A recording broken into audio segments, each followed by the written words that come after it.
Hai, Assalamualaikum dan salam sejahtera kepada penonton-penonton kita dan pendengar untuk podcast Ing Ramadan Art Podcast. Kali ini kita bersambung untuk episod ketiga. Slot untuk hari Sabtu episod ketiga, dan hari ini kita ada 3 jemputan yang memang ngetop lah sekali. 3 lagi supporter Ing Ramadan kali ini. Kita ada Cik Puan Wada Asri daripada Imani Max. Kata hi sikit dekat viewers kita.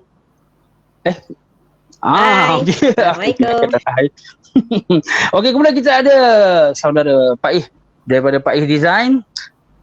Dan juga kita ada Patung Bemek ataupun Puan Farah daripada Puan Farah If Moses dan ketiga mereka ni memang tidak asing lagi lah mendukung Ing Ramadan. Okey. Jadi kita sebenarnya hari ni macam biasalah, kalau siapa yang dah follow kita daripada art podcast kita yang pertama, kita ada isu yang akan bahaskan, tapi sebelum tu kita akan berkenalan dengan kita punya penyokong-penyokong Ing Ramadan ataupun orang yang aktivis. Setiap kali bulan Ramadan mereka memang tidak akan, orang kata setakat ni masih lagi lah menyokong lagi untuk buat konten-konten yang berkaitan dengan Ramadan dan juga dakwah. Jadi yang pertama kita boleh bersama dengan kita minta Cik Puan Wada Asri lah untuk memkenalkan diri dan juga orang kata sejak bila mula melukis, sejak bila buat IG ataupun FB lukisan ni. Boleh ceritakan sikit. Okey, dipersilakan. Okay, Assalamualaikum warahmatullahi wabarakatuh. Nama saya Siti Nur Syahada binti Muhammad Asri. Nama pena saya dekat media sosial ada 2, Wada Asri ataupun Imani Max. Imani Max ni nama pena untuk melukis lah. Okay, saya mula melukis ni pada tahun masa saya kecil lagi sebenarnya, tapi betul-betul serius pada umur 19 ke 18 macam tu. Masa tu saya lukis tradisional saja, tapi bila start mula bekerja pada tahun 2014, saya mula kenal dengan lukisan digital, dan daripada situlah saya aktifkan lagi untuk membuat dakwah. Sebabnya bukan apa, kalau kita tengok balik banyak komik-komik di luar sana, komik yang agak kurang orang kata sedap untuk akhirat sebenarnya. Macam judging pula, bukan nak judging kan, tapi lebih kurang macam tu lah. Dia orang kata komik ni sebagai hiburan, tetapi boleh juga dikatakan sebagai penyampaian hadiah pula dah dakwah, orang kata medium dakwah. Jadinya saya bekerja sebagai seorang guru dan saya juga pelukis komik dakwah lah. Kena pula dengan tajuk kita hari ini, freelancer kan. Okay, itu saja daripada saya. Okey, terima kasih. Jadi bila start pernah join Ing Ramadan juga kan? Maksudnya pernah waktu Ramadan buat komik juga. Ada bila start mengenali Ing Ramadan ni? Sebenarnya saya mengenali Ing Ramadan tu betul-betul tahun 2017. Itu pun selepas saya tengok If Moses melukis dengan Pak Design. Cuma masa tu saya macam tak berapa nak melukis lagi masa tu. Jadi saya macam follow je lah dulu awal. Pada tahun 2018 saya cuba join, tapi biasanya saya kat istiqomah. Jadi asyik-asyik sangkut je. Kejap bila ada feel nak buat, saya buat. Ada feel, tak buat lah. Gitu. Sama juga tahun 2019, tahun 2020 dan 2021 pun orang lain dah sampai hari 11, saya hari 12 ke 12 gitu, saya baru hari berapa? 4 ke 5 macam tu lah. Sebab saya susah sikit nak follow flow orang lain ni. Dia kena macam ikut follow tak sendiri, susah sikit. Jadi kalau macam mengajar tu, itu kerja full time lah di sekolah. Maksudnya di sekolah harian biasa? Ya, betul. Saya full time lah dekat sekolah bukan harian biasa. Saya sekolah swasta lah. Sekolah rendah Integriti Trust Islam. Sekolah ni seluruh Malaysia adalah. Okey, baik. Okey, kalau kita tanya Tuan Paih pula. Paih kita pula. Sejak bila melukis tadi tu, dan sejak bila buat IG ataupun Facebook lukisan ni tadi, dan bila pula join Ing Ramadan? Okey, terima kasih saudara. Sebelum tu, Waalaikumsalam untuk semua yang ada dekat chat sebelah ni. Saya mula melukis secara serius lah. Selama ni main-main, melukis masa kecil biasalah. Dan saya tak ambil bidang melukis pun.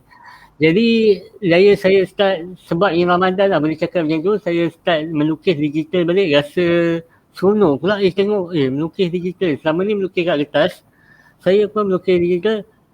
Ramadan saya yang mula-mula, kejap. Ingat nak bergaya dia tapi tak jumpa buku dia tapi tak kisahlah. Ramadan saya yang mula-mula saya lukis pakai handset. Itu Ramadan saya yang mula-mula. Tak, bukan yang tu. Lagi apa soalan lagi saya dah terlupa. Tak teruskan tadi tentang Ramadan tadi. Yang pertama tadi tahun bila join?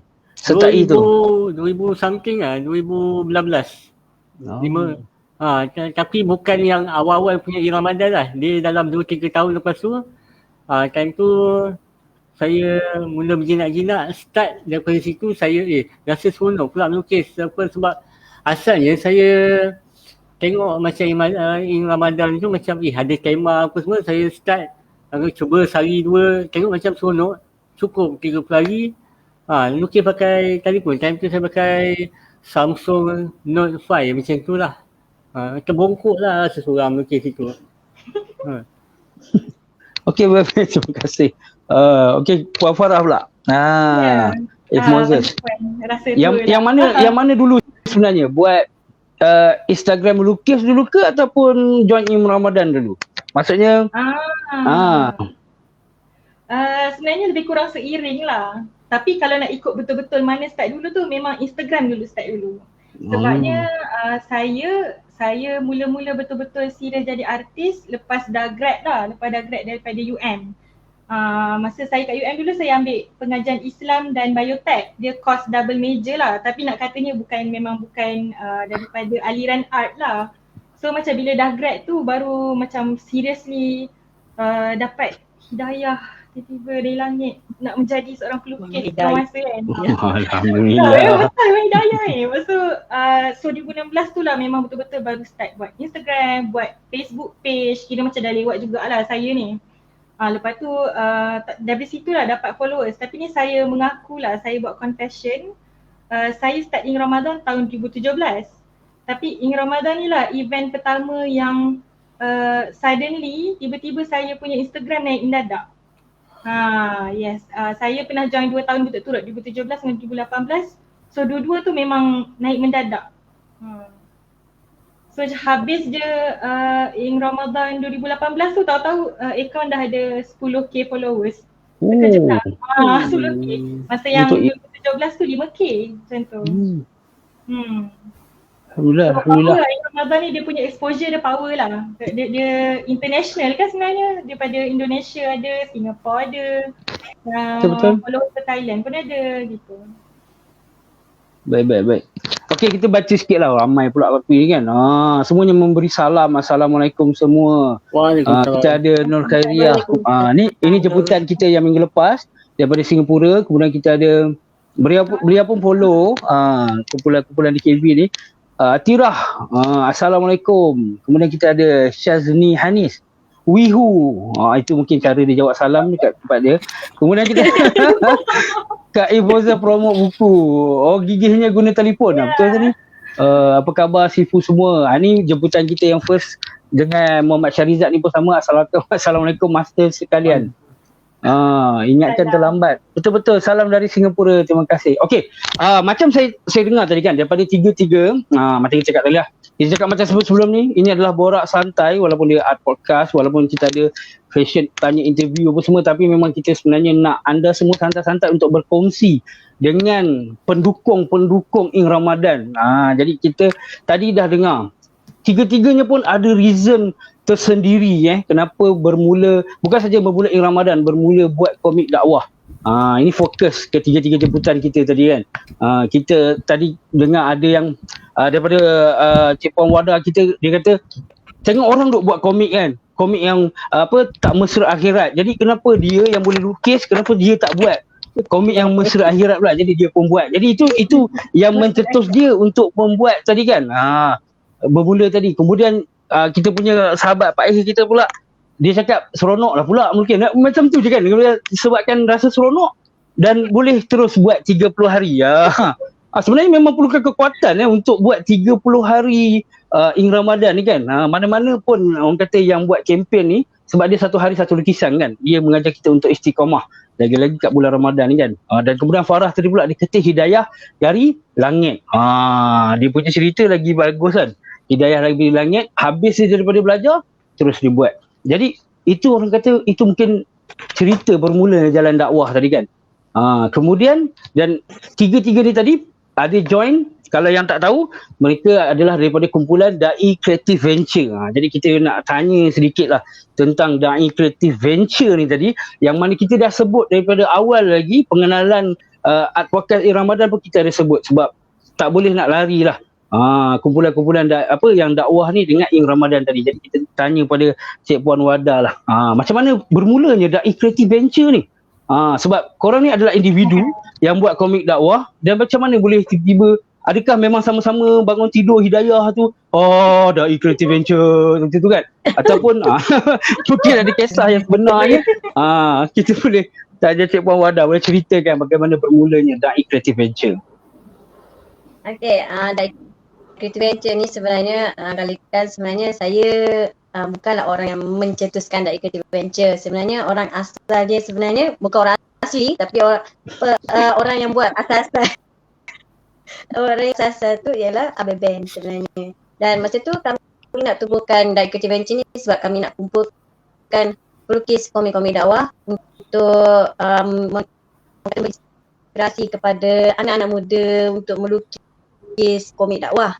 Jadinya dari situlah kami dapat kumpulkan pada awalnya pada 2017, bulan 7 ke bulan 8 macam tu, kita berjumpa dekat Rantau Panjang, Kelantan, bersama dengan 7 pelukis komik dakwah yang kami betul-betul carilah, yang di mana dekat sini mungkinlah orang kata bunyi kurang senang sikit. Pada awalnya kami pilih atas sebab mereka ada followers, tapi bila kelamaan tu kita biasalah, kita mesti nak orang yang fikrah yang sama dengan kita kan.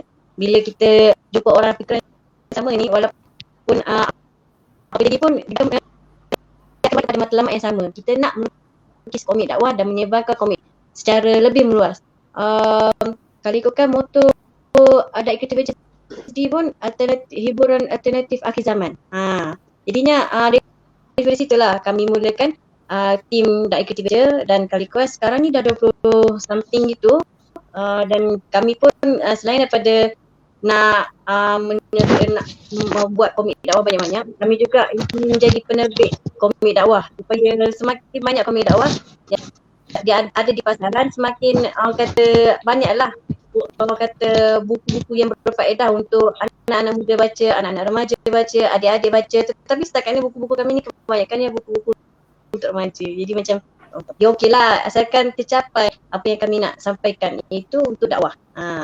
Lepas tu sampai sekarang pun tahun berapa? Tahun 2018 lah, macam ABBand serahkan sepenuhnya kepada saya untuk jaga DKV, dan setakat ni saya rasa macam saya ni bukanlah ketua yang bagus pun, dan kadang-kadang saya pun tak istiqomah, tetapi mungkin disebabkan kawan-kawan saya yang lain ni menyebabkan saya rasa macam tak apa, saya kena terus berada dalam Dai Creative Venture sebab kita masih ada matlamat di mana kita nak menyebarkan dakwah melalui komik.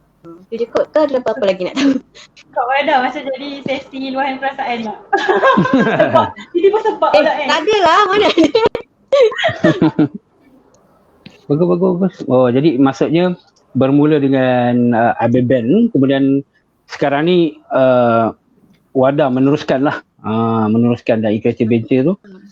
Dan sebelum ni, setahu saya lah, sebelum ni Dai Creative Venture dia ada publish buat buku sendiri kan. Dan kemudian sekarang dah ada juga yang publish di bawah rumah penerbitan, betul?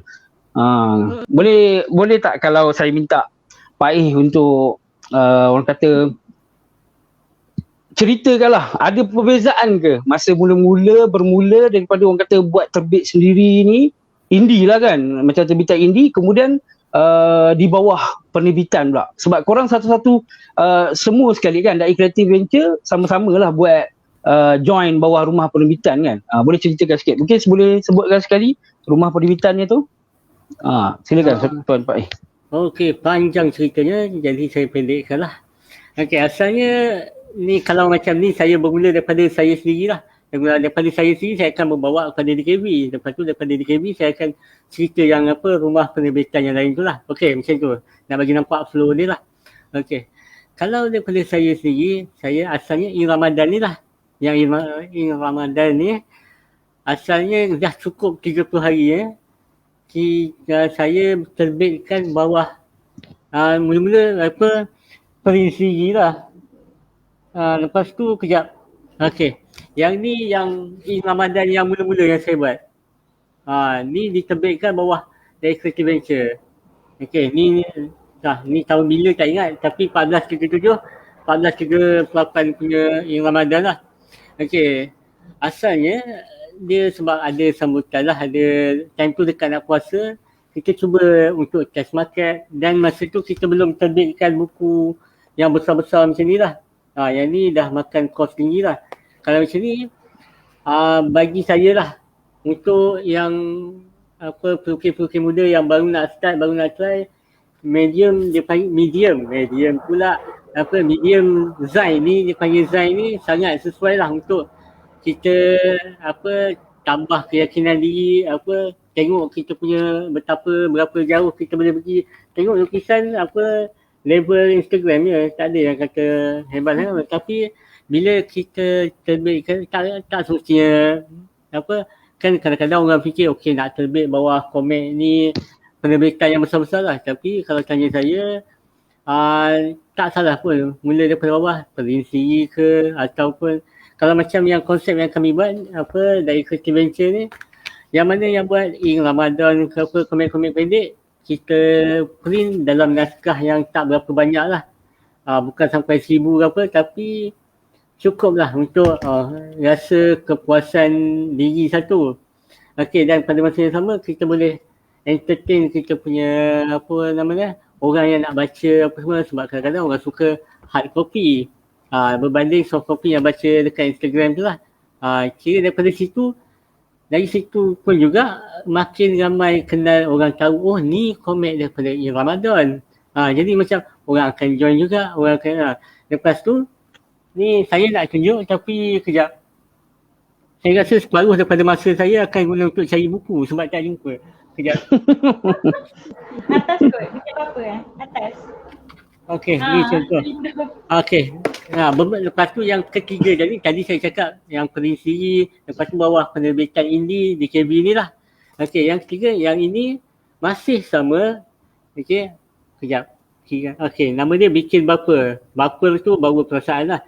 Yang ni konten dia sama. Dia masih lagi In Ramadan. Okey, dia masih lagi In Ramadan. Tapi yang ini saya dipropose. Wallahualam. Dan saya kira penerbitan lah dekat sini, Komik Puris lah. Okey, tak nampak tapi boleh lah saya sebut Komik Puris. Dia offer untuk terbitkan ni. Samalah ni kisah dia dengan Revive Ramadan, Ragaman Ramadan, macam itulah. Okey, itulah daripada saya. Ini. Okey, baik. Terima kasih. Nanti maksudnya itulah nasihatnya tadi kan. Kalau rasa macam nak, sebenarnya tak susah pun kalau anda join In Ramadan untuk yang baru-baru kan. In Ramadan sendiri pun kalau anda terpilih dengan konsistensi anda, terpilih untuk menang lah, dia macam ada kontes juga kan. Menang, anda akan dapat printed kopi In Ramadan sendiri akan print anda punya koleksi In Ramadan. Ni sebagai contoh dia. Ini Cik Puan If Moses punya kan. Dia akan printkan dan dari situ anda boleh dapatlah secara fizikal. Sebenarnya bukan setakat orang masih ada lagi yang orang kata nak baca dalam bentuk fizikal ni. Ada orang yang memang dah baca tetapi dia nak koleksi fizikal. Orang yang memang sukakan buku, orang yang cintakan buku ni, dia memang nak ada koleksi fizikal. Dan dari situ juga contohnya macam kat sini kita tengok Syarul Huda ni, kita punya salah seorang daripada peserta In Ramadan. Dia kata dulu saya pernah beli In Ramadan If Moses punya sebab ada Baymax. Dari situ saya pun teringin nak buat untuk tahun seterusnya. Saya sendiri pun follow If Moses punya sebab Baymax tadi tu kan. Saya nampak comel lah, cute semua. And then bila saya tahu dia ada printing punya, saya pun beli sebagai koleksi walaupun dah boleh baca secara digital kan. Dan dari situ dia approach, tarik lah. Macam Imar dan Chico pun start 2019 macam tu kan. Memang lambat lah daripada yang start walaupun dah join dunia buku ni awal, tapi tak tahu kita orang start lambat. Dan dari situ juga tengok orang lain punya, termasuk macam yang ada sekarang ni kan. Dan dari situ boleh mendorong orang lain. Okey, tadi saya nak tanya, saya sebenarnya ada tanya tadi, tapi tak apa, kita pergi kepada Puan Farah lah. Perbezaan tadi tu, macam mana buat untuk konten sendiri, publish sendiri tadi dengan di bawah rumah penerbitan. Maksudnya mesti ada perbezaan je kan, sebab rumah penerbitan dia mesti ada deadline dia apa semua tu. Boleh ceritakan tak pengalaman mewakili yang lain ni lah. Silakan Puan Farah. Pengalaman terbitkan bawah rumah penerbitan secara official lah kan? Maksudnya, betul. Maksudnya untuk Beza, macam buku ni ke? Buku ni atau komik lain? Macam tadi kan ada di bawah komik Puris kan, banyak DKV terbit di bawah komik Puris kan. Dan sebelum ni DKV ada cetak sendiri DKV tadi tu. Itu macam terbit sendirilah. Jadi bezanya tu macam mana, dan ada juga buat komik suka-suka sendiri. Macam tu. Beza dia tu.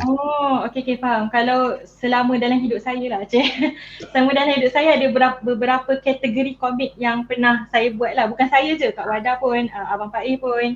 Antaranya macam yang apa Abang Bear sebut tadi. Ada yang kita panggil komik, kita buat hobi. Maksudnya kita buat suka-suka and then kita upload secara percuma dekat Instagram, dekat Facebook. Okey, yang ni memang bebas daripada tekanan lah macam tu. Memang tak ada tekanan lah. Memang sebab benda tu lagi release stress. Tapi kalau macam kita buat komik under rumah publisher ataupun kita terbitkan sendiri, ada risiko dia. Ada dia punya tekanan tersendiri. Okay, kalau saya start dengan Zin dulu. Kalau Zin, tak kisahlah bawah DKV ke ataupun yang kita buat sendiri contohnya, dia punya pressure tu pada nak cari pembeli. And then nak cari pembeli sebab lagi-lagi kalau kita ni beginner, baru buat account, kita tak ada followers, orang tak kenal nama kita. So macam mana kita nak tarik orang, yakinkan orang untuk beli karya kita. And then lagi satu untuk keluarkan modal. Ini memang cabar sangatlah, keluarkan modal untuk nak terbitkan buku tu. Itu memang sangat pening lah. Kalau dengan penerbit, benda ni tak ada masalah sebab penerbit yang akan bantu marketingkan, promotekan buku kita. Diorang yang cover modal untuk terbitkan buku tu. Tapi kita sebagai pengkarya akan di-pressure dengan kita kena ikut taste penerbit. Penerbit nak macam mana? Okay, dia nak lukisan kita besar ni. Dia nak potong ayat ni, tukar. Penerbit nak ayat yang lebih formal, ayat kena penuh macam tu. Jaga tata bahasa. And then apa lagi kalau kerja bawah penerbit ni kena sangat ikut deadline lah. Kalau penerbit tu kata bulan Februari nak terbit, kena betul-betul bulan Februari kena terbit. So kita macam rushing ke macam mana ke, kita kena patuh lah dengan apa yang penerbit kita minta macam tu. Sebab kita kerja by contract kan dengan diorang. Macam tu lah beza dia roughly macam tu. Yeah. Jadi dia macam comparison tu tadi secara basicnya adalah dia macam bekerja sendiri dan juga bekerja dengan bos. Maksudnya bila di bawah rumah penerbitan sebenarnya kita ada bosnya lah sebenarnya sebab dia orang bayar kita untuk buat kerja kan. Jadi itu bezanya. Sebab tu dia ada macam sebenarnya dia adalah tekanan kerja yang semua orang pun rasa kan. Jangan pula nanti ada orang kata, korang melukis ni, ingat kita orang kerja macam ni lagi berat lah kan. Tak, jangan cakap itu. Maksudnya memang itu adalah orang kata depresi yang sama lah, orang kata tekanan yang sama sebenarnya bila kita bekerja di bawah orang. Dan sebenarnya kita bekerja sendiri ni, bosnya orang kata kita bekerja sini kita jadi bos. Itu masalahnya. Kadang-kadang kita jadi bos kita tak strict. Dan kita tak strict dengan diri sendiri, that's why lah kadang-kadang kita plan macam ni kan. Tapi bila nak buat tu dia macam ni kan. Jadi bila bercakap tentang kita masuk balik kita punya topik tadi, freelance versus free time. Jadi kat sini saya nak pastikan balik lah. Memang Pak Design ni, Pak dan juga Farah boleh dikatakan freelance ataupun tidak, betul lah freelance kan. Full time buat benda ni kan. Orang kata orang panggil freelance lah kan kebanyakan, walaupun benda ni kita panggil full time juga. Tapi boleh kata freelance. Dan kemudian Cik Puan Wadah buat kerja ni sebagai, maksudnya melukis ni di free time ke ataupun full time juga? Sebab sekarang ni ada kerja hakiki kan? Tapi macam free time kot, sebab saya boleh melukis bila saya ada masa lapang je sebenarnya. Masa yang kosong. Kalau waktu ada tak boleh nak melukis. Dan sebenarnya yang saya kenali di dalam dunia orang kata jemputan kita yang awal-awal pun, sebenarnya mereka mostly adalah pelukis free time. Tetapi itu tidak menghalang mereka untuk konsisten buat yang Ramadan. Kat situ lah kita nak tanya tadi tu. Ni kita nak pergi pada soalan kita tentang free time tadi tu kepada Cik Puan Wadah kita kan. Sebab saya tengok agak konsisten juga, sebab kalau tidak, takkanlah Iman Imek ada follower yang ramai kan. Sebab Facebook ke Instagram ke, kita tak boleh post sebulan satu, mesti ada konten berterusan. Dan saya nak tanyalah, adakah membuat konten yang berterusan macam tu untuk Instagram, untuk Facebook, itu memberi tekanan untuk masa kerja hakiki jadi tu? Boleh kongsikan Puan Wadah, Cik Puan Wadah. Okey, setakat ni sebenarnya bila saya melukis untuk IG tu, sebenarnya itu adalah cara saya mengurangkan tekanan kerja saya yang ada dekat sekolah sebenarnya. Dan biasanya memang saya bila saya merasa satu tekanan yang teramat sangat, memang saya akan take time sekejap untuk melukis je. Dan biasanya kalau perasanlah IG saya ni dia naik pun sebab followers daripada FB pun pernah sebab followers FB saya dalam 120k gitu. So, jadinya daripada situ mereka follow IG.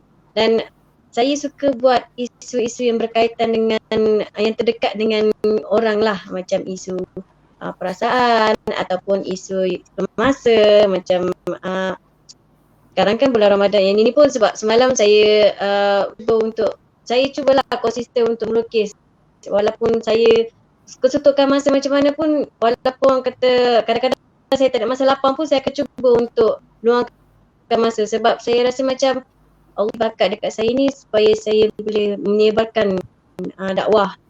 Jadi benda ni lah yang saya kena buat. Walaupun saya penat macam mana pun, saya kena fikirkan apa idea yang terbaik untuk saya sampaikan dekat orang ramai. Lebih lagi follower saya dekat IG ni ramai adik-adik sebenarnya. Jadinya saya suka buat isu yang mendekati adik-adik.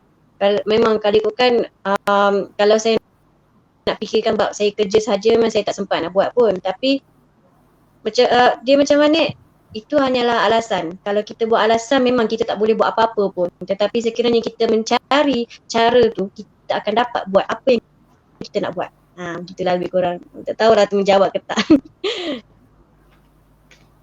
Itu saja Cik Khairil. Saya nak tanya soalan ke Kak Wadah boleh ke? Sebenarnya curious juga. Biasa Kak Wadah waktu yang paling banyak melukis biasa around malam ke pagi ke, macam mana, ada waktu spesifik ke? Macam curious je.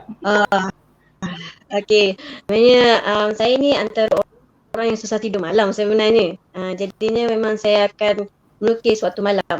Memang akan melukis waktu malam sebab waktu siang memang saya dah masa saya dah penuh dah dengan nak handle kanak-kanak dekat sekolah ni, dengan isu mak ayah yang buat perangai sekolah, macam-macam lah dekat sekolah ni. Jadi memang masa dekat sekolah ni memang saya tak boleh nak fikir dah untuk melukis. Tetapi bila saya balik rumah, memang saya akan cari klet untuk melukis. Sebabnya memang itu sahaja cara saya untuk macam walaupun cantik-cantik, dia macam bagi ketenangan. Dan tapi memang kebiasaannya saya akan melukis sesuatu konten tu pada waktu malam. Sebab petang tu saya akan fikir dia macam mana kita nak bina story ke apa-apa. Dan waktu malam baru saya keluar semua daripada kalau tak saya tangan dapatlah melukis satu konten gitulah. Dan biasanya kalau saya memang saya melukis kalau saya tak masalah. Kalau satu komik yang tadi kan ada tulisan komik yang baru tu yang kaitan dengan apa itu pasal dosa lah kata tu. Yang tu tak sampai sejam pun saya lukis, dan tak sampai sejam pun saya lukis tu. Jadi macam bila saya punya hati tu nak melukis, dia memang tanpa perlu dipaksa dan tanpa ada tekanan kepada jiwa ke apa-apa, saya boleh melukis dengan tenang dengan dalam masa yang sekejap. Mungkin sebab tu juga saya sebenarnya ni bahaya sebenarnya kalau macam saya sendiri kan. Kalau saya buat komik pun saya suka buat last minute sebab saya tahu saya lukis laju. Jadi macam gitulah. Memang kalau waktu malam juga memang saya akan buat kerja-kerja komik. Macam sekarang ni tengah buat komik Muslimah yang tercemar yang kedua. Dan ada sebenarnya dia macam patutnya dia dah siap bulan ni tapi dia macam mungkin sebab dekat boleh kata punca sekolah jugalah saya banyak tekanan sedikit dekat sekolah penyebab saya macam tak boleh nak fokus sangat melukis sebab bila saya dan satu lagi biasanya bila saya nak lukis tu dia macam idea ni tak tally dengan cerita ataupun dia macam asyik sedih je cerita ni bila dia nak happy macam saya timbal balik cerita tu supaya macam dia jadi balance. Sebab setakat ni memang saya takut sangat-sangat cerita tu lebih kepada sedih semata tanpa ada kegembiraan kepada apa yang cerita tu lah. Siapa yang baca cerita Muslimah yang tercemar tu. Yang kedua tu nanti dia mungkin lebih seronok sikit sebab dia sudah berani melawan. Itu je saya boleh bagi hint. Itu je. Spoiler. Bersorak Iman punya peminat. Okey. Jadi maksudnya sekarang ni kalau kata projek yang sedang berjalan tu ni lah Muslimah yang tercemar 2 lah. Dan Muslimah melukis yang tercemar 2 ini yang 1. Dan untuk Iman Imax ni tadi melukis waktu free time tu adalah untuk macam nak escape lah, orang kata nak keluar daripada elak daripada memikirkan kelaruan kerja hakiki tadi kan. Tak pelik pun sebenarnya. Sebab memang apa-apa kerja pun memang akan ada punya stresnya dan kadang-kadang dengan melukis ni lah orang kata release balik. Tetapi dalam masa yang sama melukis untuk bekerja juga kan, sebab bila nak publish ni tadi dia dah jadi bekerja, sebab tu dia jadi macam ada konflik tadi tu. Perlukan ruang kepala yang kata bertenang jugalah untuk meneruskan ya. Faham. Kita nak menilai balik kerja-kerja kita tadi tu kan. Yalah sebab kita pun nak bagi orang baca. Takkanlah dah cerita sedih je, memanglah kadang-kadang ada orang suka kan, tapi takkanlah ceritanya sedih je nak bagi juga gembira. Ayolah benda tu macam penilaian air lah. Lepas tu dia datang macam dia macam konflik balik kan. Macam tak macam tu. Biasa. Okey. Kalau cakap pasal masa balik tadi kan, kita pergi kepada yang freelance pula tadi. Pak ada YouTube juga kan? Saluran YouTube untuk melukis tadi tu kan. Mungkin boleh ceritakan sikit pula. Kat situ konten yang macam mana pula? Melukis semata-mata ataupun macam mana? Sebab tapi yang saya nampak lah, yang saya tengok memang ada review tablet sikit kan. Lepas tu memang berkaitan lukisan saja ataupun ada perancangan lain ke? Cuba ceritakan sikit tentang YouTube Tuan Pak kita ni. Okey. YouTube tu sekejap. Dengar ke ada orang tengah construction malam-malam? Tapi kalau tak dengar tak ada masalah lah. Okey. YouTube tu asalnya dia macam kes sama macam Ramadan juga. Dia jenis buat sebab tersepak. Bukan apa saya menyepak YouTube tu secara literal, tak. Maksudnya tak sengaja saya buat sebabnya sebelum ni saya mengajar di universiti macam subjek elektif lah saya. Jadi disebabkan PKP time tu, saya tengah mengajar, mengajar jumpa face to face tiba-tiba PKP dan kena jadi online. Jadi online saya ada concern lah pasal student yang tak boleh nak live. Jadi saya alternatif saya buat YouTube. Jadi student nak tengok bila-bila masa pun tengoklah. Jadi daripada situ saya lebih kepada nak educate lah. Sebabnya saya punya YouTube ni lebih kepada nak educate dan santai-santai nak bagi sebab saya tak bukan fokus tutorial semata-mata ya, sebab saya nak bagi nampak benda ni fun, benda ni boleh buat manfaat daripada situ. Sebabnya saya bukan belajar seni. Jadi saya punya tak ada video lain gitu je. Saya bagi saya sendiri macam channel saya macam nak bagi seronok orang tengok, tambah-tambah lagi orang yang bukan ambil art. Tapi dia orang yang macam saya ambil law dulu tau sebenarnya.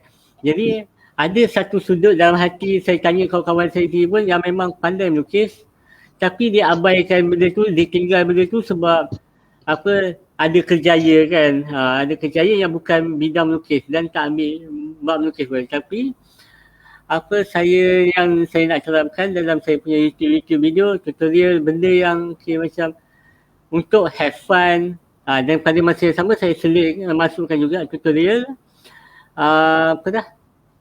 tutorial untuk orang yang baru nak belajar digital. Saya lebih tekankan kepada digital lah dalam saya punya YouTube. Okay, macam sebab untuk saya sendiri macam kadang-kadang ni pertama-tama pelajar sekolah rendah lah ataupun siapa-siapa yang baru nak start melukis, dia kesilapan dia orang, ni saya share sikit, kesilapan yang biasa orang buat, nak tunggu kena ada alat lengkap baru dia nak mula melukis. Ini apa, tak kisahlah orang tradisional yang lukis tradisional ataupun yang bukan tradisional, dia isu dia macam tu. Kalau macam orang yang tradisional, okey, yang lukis tradisional kat kertas apa, nak tunggu ada pen yang mahal-mahal apa semua tu kan, nak kena ada outline 0.1 sampai 0.14, nak bagi lengkap item dia tu. Tapi sebenarnya tak. Digital pun macam tu lah. Macam yang saya sebut awal-awal tadi, okey, boleh rewind kalau nak. Okey, tu kalau nak rewind. Kalau tak nak rewind, saya cerita balik. Dia, kalau digital macam saya jadi, saya mula daripada telefon .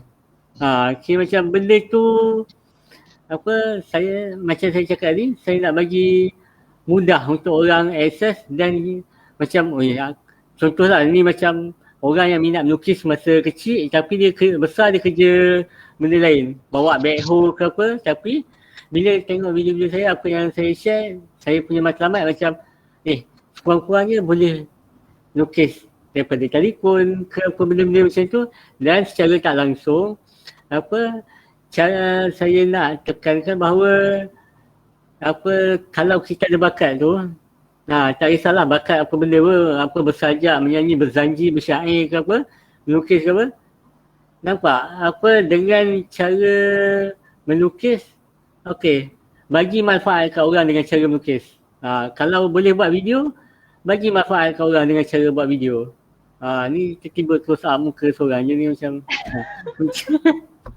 macam tu lah. Lama pula. Dah macam tu je. Maksudnya dah habis jawab.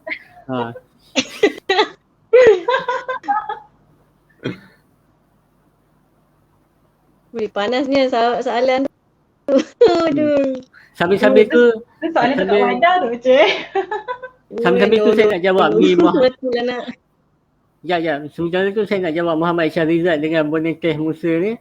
Okey, kalau yang Syahrizal tu biasanya deadline dalam 3 atau 4 bulan. Okey, itu soalan dia. Lepas tu Boneteh Musa, apa pendapat panel mengenai kebangkitan komik dakwah di Malaysia? Yang ni sesuai soalan selepas ni. Saya tak jawab pun. Ingatkan nak jawab. Aduh, Sebab moderator kita sangkut. Jadi saya jawab lah sambil-sambil tunggu dia line dia okey balik kan. Jawab. Okey. Pendapat saya lah, saya bukan orang yang sesuai nak bagi pendapat, tapi pandangan saya lah sebab saya tengah pandang ke kamera. Jadi saya bagi pandangan lah. Okey, contoh. Okey. Ni kira macam sebenarnya komik dakwah ni ada dekat Malaysia, bukan sikit tau. Tapi yang kenal, yang orang kenal tu tak ramai. Maksudnya contoh macam Imani Max, Abel, tak ada kat sini, tapi saya tunjuklah yang secara literalnya. Ada, tapi disebabkan demand orang kurang, jadi tak nampak. Benda tu tak up sebab pelukis dakwah semua ada. Dia dah lepas tu komik dakwah ni pula tak semestinya apa direct cerita, mesti cerita pasal drama, nangis-nangis, insaf, lepas tu hero mati. Tak semestinya tu. Dia komik dakwah ni ada macam-macam, dia boleh masuk macam-macam genre. Dia boleh masuk macam-macam genre. Contohnya macam yang saya buat sendiri lah. Saya tak berani pakai contoh lain macam ni. Dia nampak macam komik cinta ke apa, tapi dia berunsurkan dakwah sebenarnya. Jadi kalau tanya saya, even macam saudara Bawa Hairi, Tuan Nazri Salam, kan? Kita tengok dia menghasilkan, dia tak claim ini adalah komik dakwah. This is komik dakwah. Tak, dia tak cakap itu. Tapi dia punya komik mendidik. Bila kata mendidik ni, bila cerita pasal benda tu benda baik, Pak I mana? Abang. Sekejap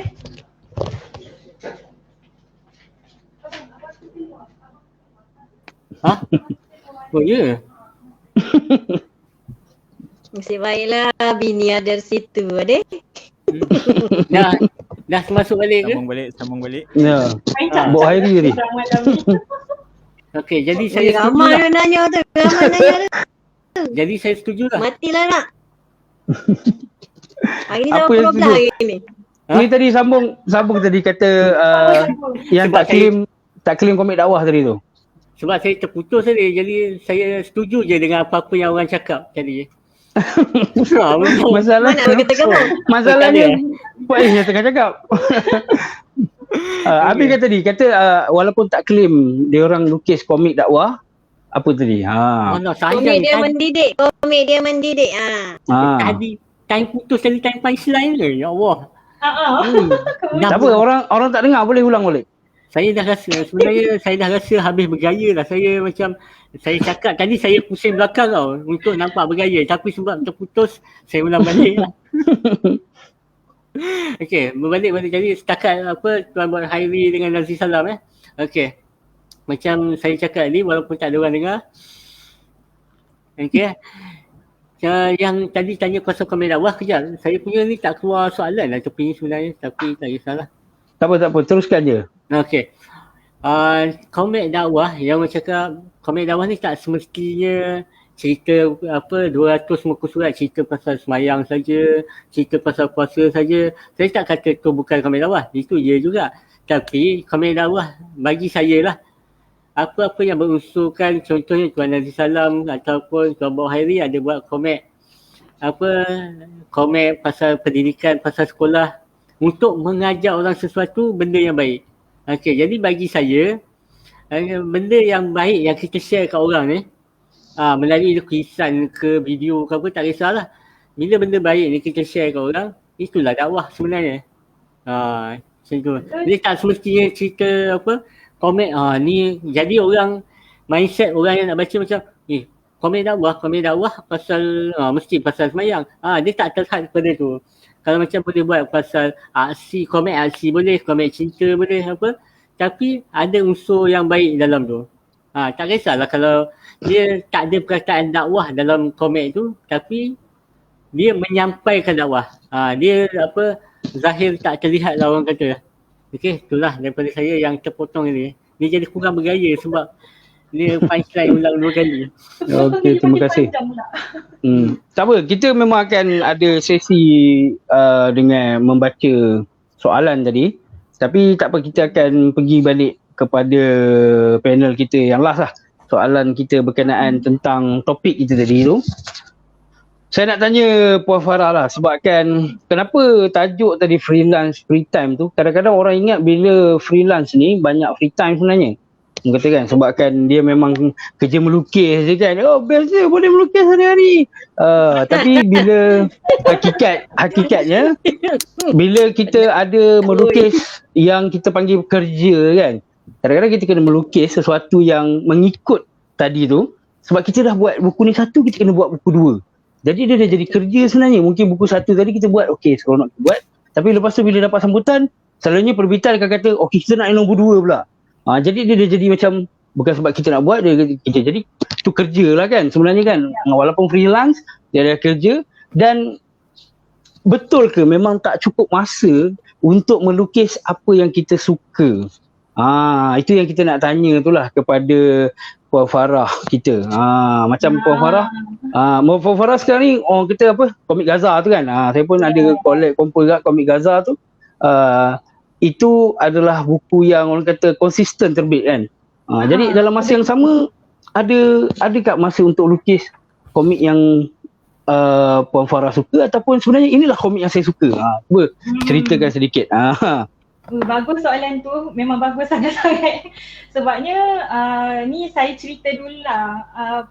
Salah faham terbesar orang yang tidak melukis pasal freelance ni, perkataan freelance tu, yang pertama orang ingat freelance tu maksudnya free time. Dia ada banyak masa lapang. Bukan masa percuma masa lapang. Yang kedua, orang salah faham freelance tu adalah lukisan free.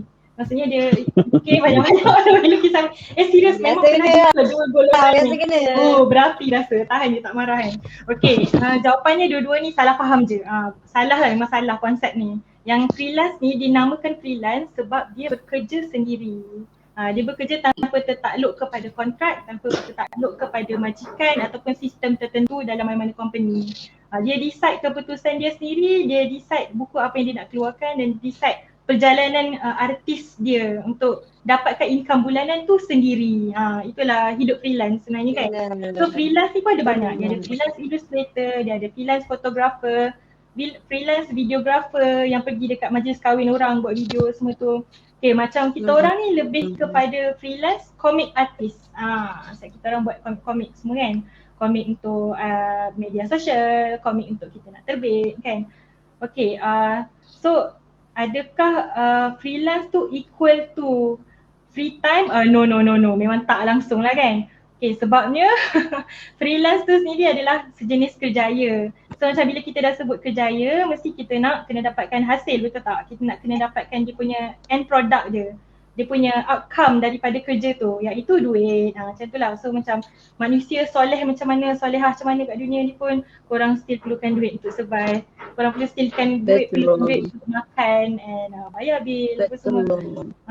Jadinya freelance tu itu je lah beza dia untuk kerja sendiri. So kalau contoh kan saya cerita dekat orang yang tak melukis, yang tak pernah, tak familiar dengan term freelance ni, saya cerita okay, kerja freelance ni best sebab kita ada adjustable time. Saya betulkan perkataan dia, bukan free time, adjustable time. Waktu kita boleh adjust kan. Okay. So macam diorang tu rasa bestnya sebab diorang banyak adjustable time tu, macam ada masa lapang banyak kan. Lepas tu kita sebut lagi, okay, freelance ni biasanya tak bekerja dalam office, kita kerja kat rumah, kita kerja sendirian. So orang rasa bestnya macam macam tahu baik aku kerja freelance kan, baik aku letak jawatan kan. Tapi bila kita buka realiti dia, freelance ni hidup dia macam mana sebenarnya. Freelance ni macam ni lah, dia tertakluk kepada disiplin, sejauh mana kita berusaha kan. Let's say kalau korang, walaupun masa korang adjustable, tapi kalau kita tak berusaha lebih bulan tu, kita main game, kita guling-guling atas karpet, guling-guling atas tilam, kita huha sana, huha sini, happy-happy, kita tak bekerja, terlalu banyak masa check, so duit tu tak masuk. Macam tu. Tapi kalau kita berusaha lebih, duit lebih masuk. Macam tu lah gambaran hidup freelance ni. Jadi nak katanya struggle dia betul, yang macam apa ni Tuan Bear sebut tadi, kata kita susah nak cari masa untuk hobi, melukis untuk keperluan diri sendiri. Macam Kak Wada kan, dia mencari, boleh kata struggle dia tu lebih kurang sama dengan orang yang bekerja office, orang yang bekerja bawah kerajaan atau bekerja bawah syarikat swasta, sama je. Sebabnya kita still tertakluk pada working hour. Kalau macam orang yang bekerja dengan company contohnya, mesti working hour dia biasalah pukul 8 pagi sampai pukul 5 petang ataupun 6 petang biasanya kan. Tapi kita sebagai freelance still kena ada set working hour kita sendiri. Contohnya kalau macam saya lah, sejam saya mesti satu hari saya mesti melukis 7 hingga 8 jam. Itu KPI saya sendiri. Orang lain mungkin lain KPI dia. So kalau misal kata saya dah lukis pagi dapat 3 jam, saya kena sambung lagi petang 3 jam lagi. Okay, so lagi 2 jam tu nak bawa ke mana? Bawa ke malam, macam tu, sebab kita nak kasih cukup KPI tu, macam tu. So kalau kita reti untuk manage betul-betul masa kita, ikut betul-betul jadual kita, boleh, memang sempat untuk nak lukis, masa untuk happy melukis untuk Instagram, kita nak update kita punya media sosial, macam tu lah. Basically macam tu. Alright, jadi itu perkongsiannya tentang orang kata mitos freelance.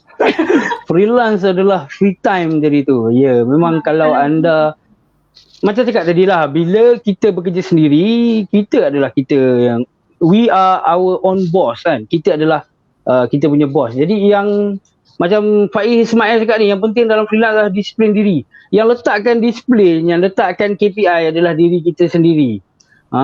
Walaupun mungkin kita bekerja di bawah orang kita bagus, tapi kita jadi bos mungkin kita tak bagus. Jadi bila kita jadi bos, kita tak tegas dengan diri kita sendiri, diri kita sendiri yang sebagai pekerja tadi tu pun akan culas juga.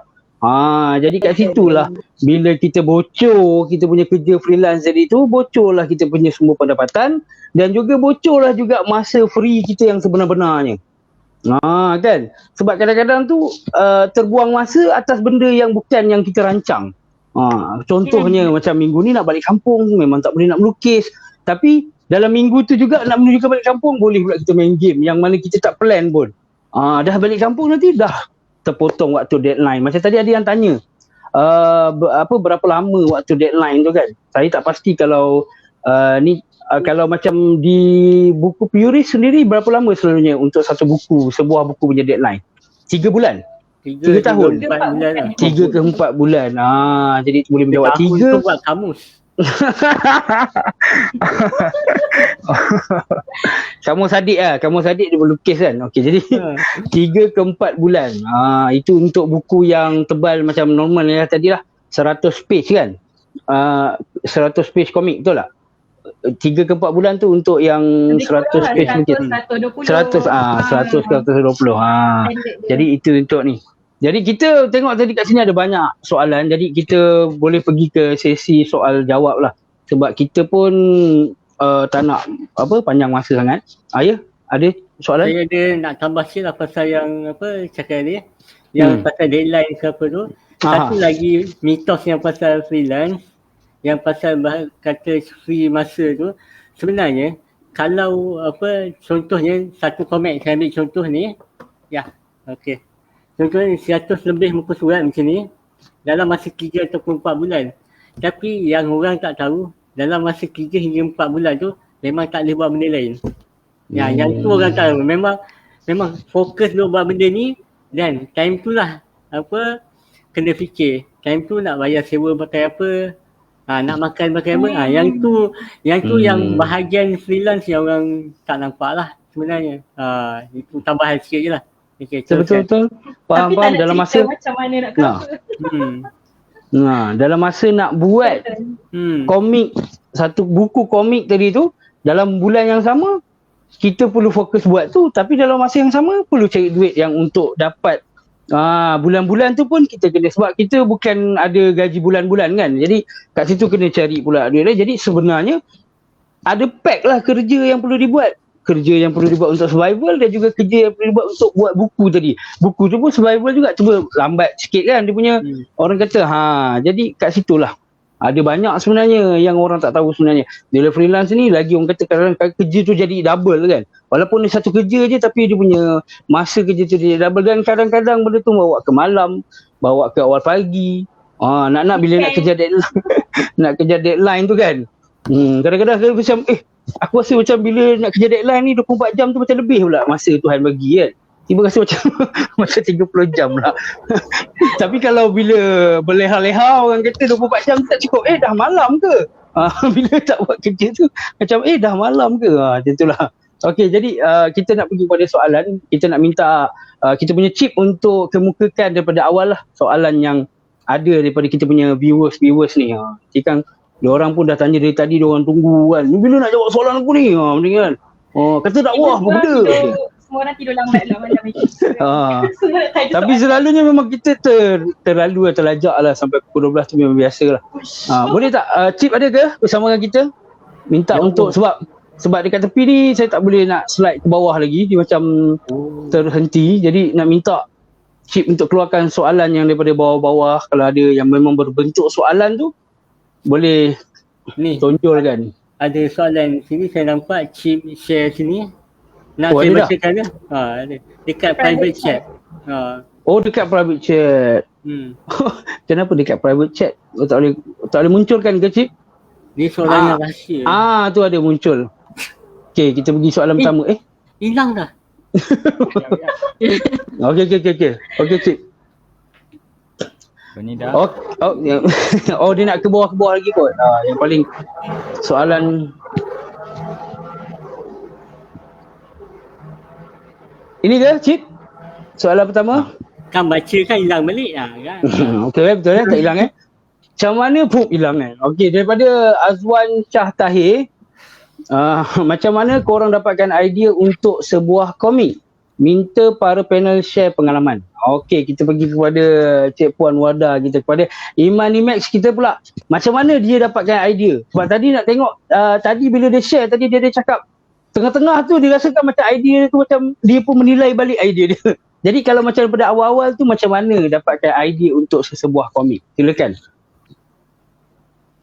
Okey, untuk dapatkan idea sebuah komik tu sebenarnya saya tengok kepada apa yang orang tak pernah buat. Macam komik Muslimah Tercemar ni, kenapa saya buat komik Muslimah Tercemar?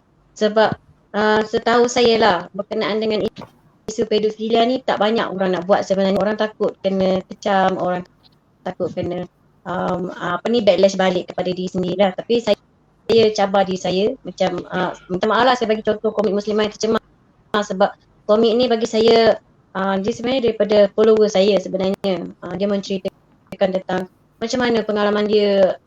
Masa tu saya buat komik apa, saya ada berkaitan dengan komik, berkaitan dengan pedofilia jugalah. Dia pun menceritakan tentang apa yang berlaku pada umur 9 tahun, apa yang berlaku bila dia dah besar, macam mana dia tahu yang dia kena tu kan robot. Jadi macam memang kalau ikutkan komik ni adalah antara komik yang paling memberi tekanan kepada saya. Tapi dalam masa yang sama saya nak spread awareness kepada orang ramai berkenaan dengan pedofilia dan mangsa-mangsa macam ni. Sebabnya biasa mangsa-mangsa pedofilia, mangsa robot banyak kita di mahkamah maruah, dia takut untuk membuat laporan atas sebab nanti mak ayah kata apa pula, nanti orang kata apa pula ke aku ni dah kena tebuk tupai, padahal bukan dia nak benda tu, dia tak rela pun tapi dia kena kat dia.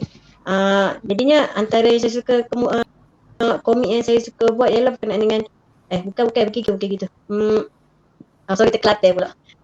Tapi yang pastinya komik yang saya suka buat ialah berkaitan dengan isu semasa. Juga kebetulan komik Muslimah Tercemar ni orang meluahkan kan. Jadi macam saya tanya dia, boleh tak kalau akak komikkan, bukan akak kot, saya bahasakan saya je sebab dia tu lebih tua daripada saya komikkan komik ni. Sebab komik ni kita nak kalau boleh buatkan komik, kita boleh kongsi kepada orang ramai apa yang kita kena buat. Macam komik yang pertama ni, betul saya cakap, semua memang sedih komik ni. Sebabnya daripada dia kecil, dia cerita tentang macam mana daripada permainan kasih sayang tu, bila umur 12 tahun baru dia tahu dia kena robol. Dan sejak daripada itu dia jadi takut nak balik rumah sebab dia tahu abang angkat dia tu masih ada dekat rumah dia. Jadi bila keluar dia result JPSR, dia nak keluar daripada rumah tu, dia nak duduk asrama. Tapi dalam masa yang sama, bila dia duduk asrama, dia masih takut. Dia takut dengan orang lelaki, dia jadi takut dengan orang-orang sekeliling. Dia macam tak boleh nak percayakan sesiapa pun sebab dia risau. Sekiranya kalau orang tahu dengan rahsia dia ni macam mana, sebab dia pernah masa mula-mula dia tahu yang apa yang dia kena duduk ialah robot, dia jadi macam orang sekeliling cakap jijiknya, buruknya, sampai hati ada juga orang buat macam ni. Jadi daripada situ dia jadi mindset orang akan pandang dia buruk juga kalau orang tahu dia adalah mangsa pedofilia. Jadi komik ni memberikan sedaran jugalah lebih baik kepada orang perempuan dan juga kepada ibu bapa, kepada abang-abang, kepada kakak-kakak, supaya sama-sama menjaga ahli keluarga masing-masing. Dan kalau boleh kita tak nak benda ni berlaku kepada sesiapa pun sebenarnya.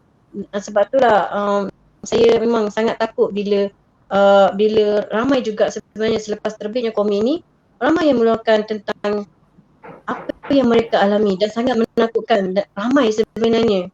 Tapi saya tak mampu nak buat apa-apa sebab dalam komik ni sendiri pun yang kena ni pun dia tak berani pun nak report polis. Tapi akhirnya dia buat tindakan sendiri di mana dia dapat keberanian. Ini adalah komik yang kedua lah. Dia dapat keberanian untuk melawan kembali. Dia melawan kembali apa yang telah dilakukan kepadanya. Macam itulah.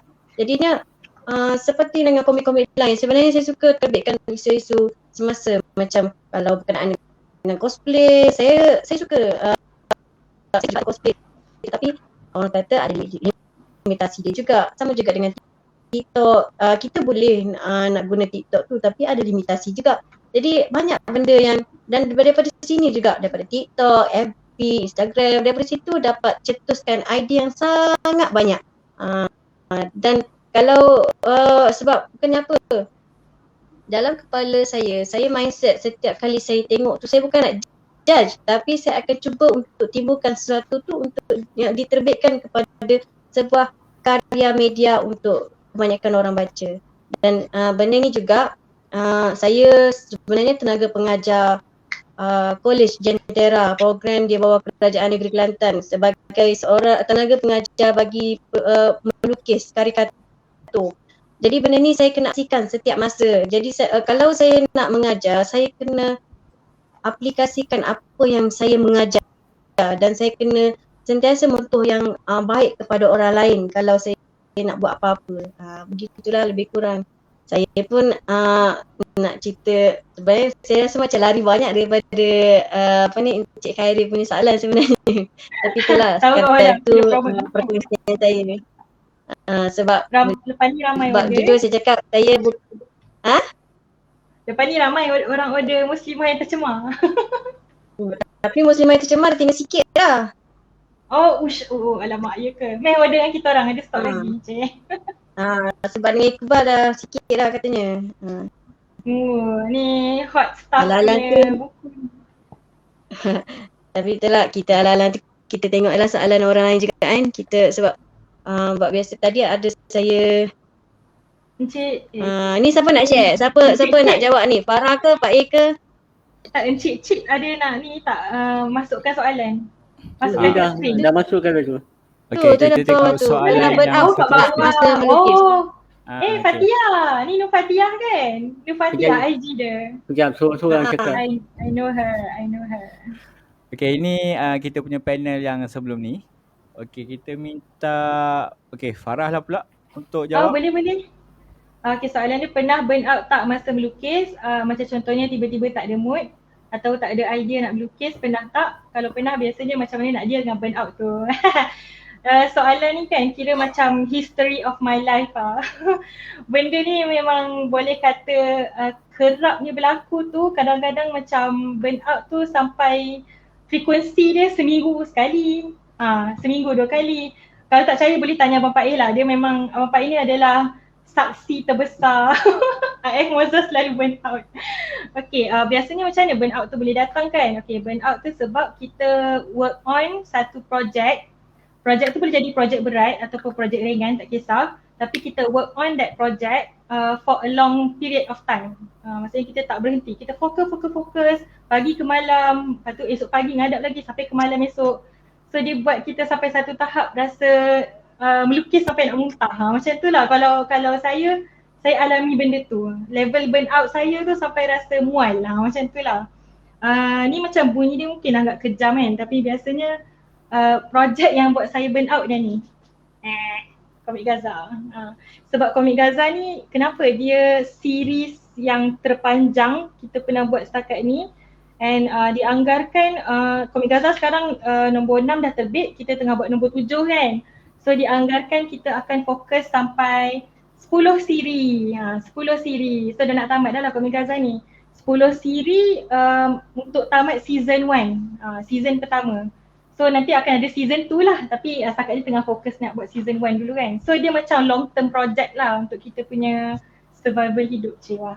Okay, so macam mana nak atasi burn out ni? Kalau macam kita sendiri, dia macam setiap pelukis mungkin ada macam tips, ada tips ataupun kaedah yang berbeza lah kot kan. Tapi kalau macam kita sendiri, kita tak boleh fokus, kita boleh melukis setiap hari, kita tak ada masalah. Kita memang sangat minat melukis dan kita boleh melukis setiap hari. Tapi kita tak boleh melukis benda yang sama setiap hari.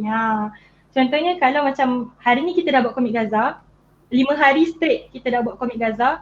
So kita kena take off 2 hari at least untuk berehat. Tapi berehat tu bukan rehat guling-guling atas tilam tau. Berehat tu maksudnya berpindah projek.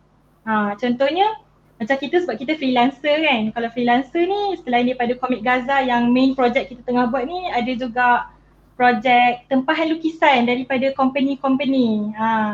Contohnya kita punya klien yang paling utama sekarang Cinta Gaza Malaysia. Dia orang selalu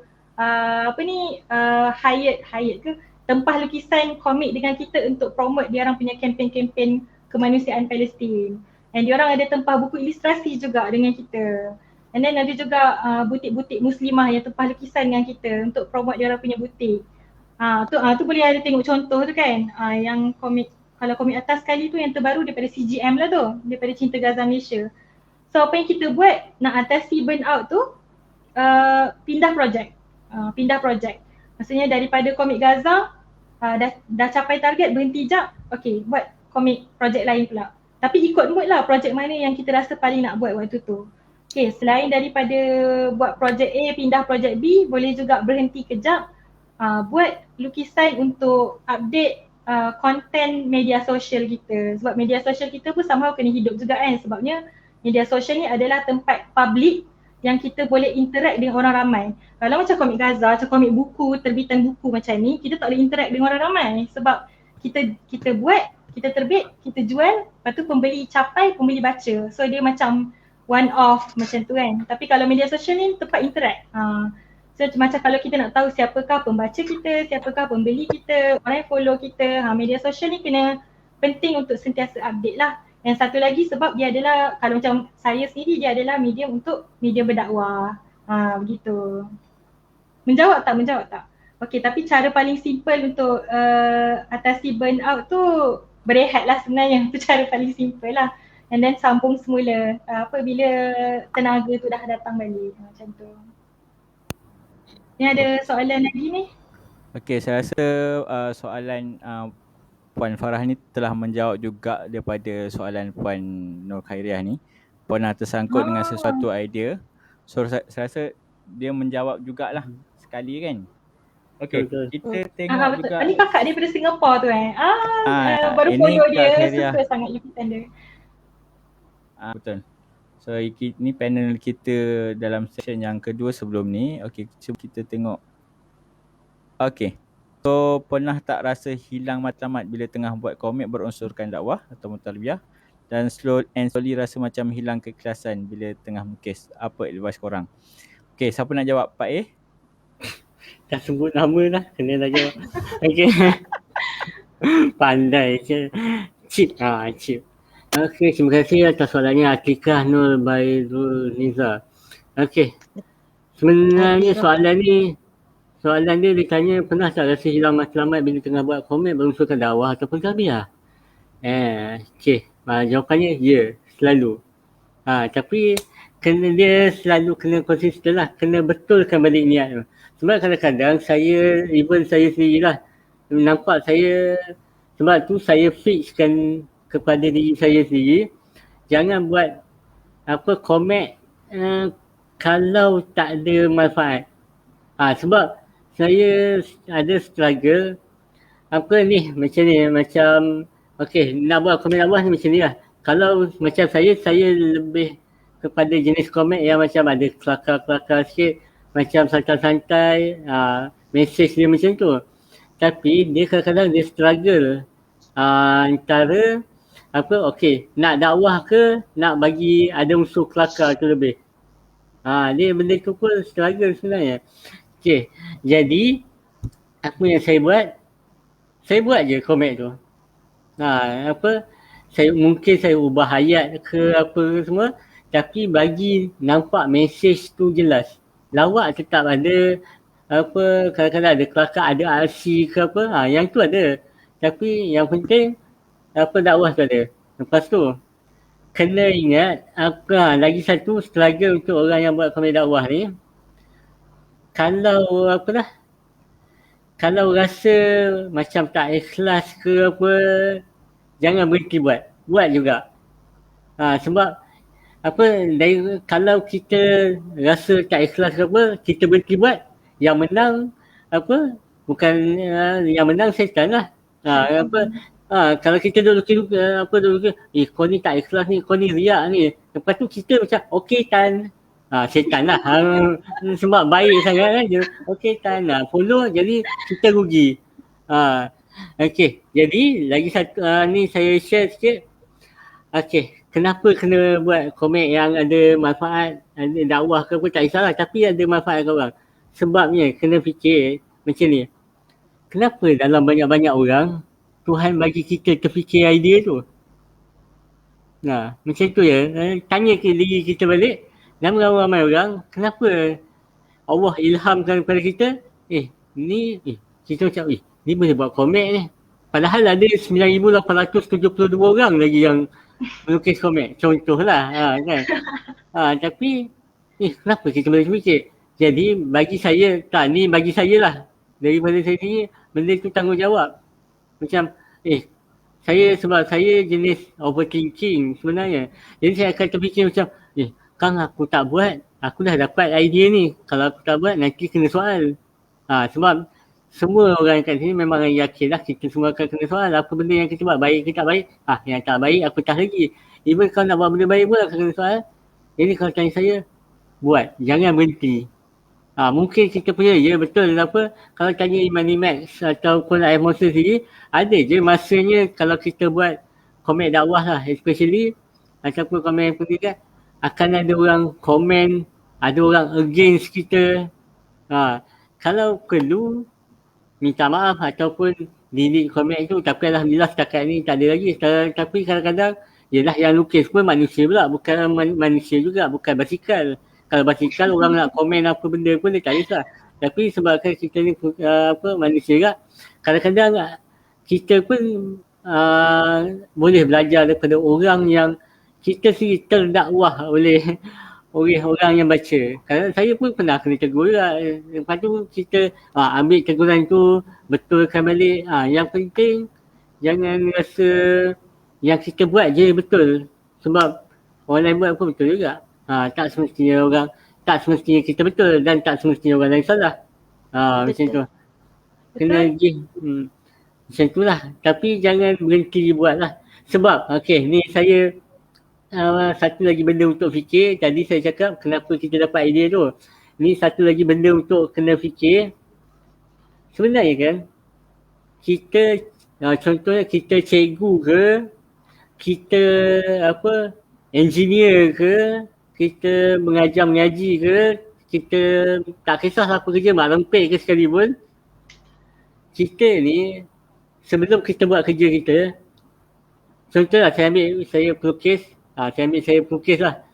Saya adalah pendakwah sebelum jadi pelukis. Jangan kata kena jadi pelukis, kena melukis dulu baru nak berdakwah. Kita semua ni, siapa-siapa pun, kita kena berdakwah dulu baru melukis. Kita kena berdakwah dulu baru jadi cikgu. Kita kena berdakwah dulu baru jadi engineer. Itu kita punya kita tu matlamat kita kat muka bumi ni lah. Kan panjang kan. Okay. Soalan.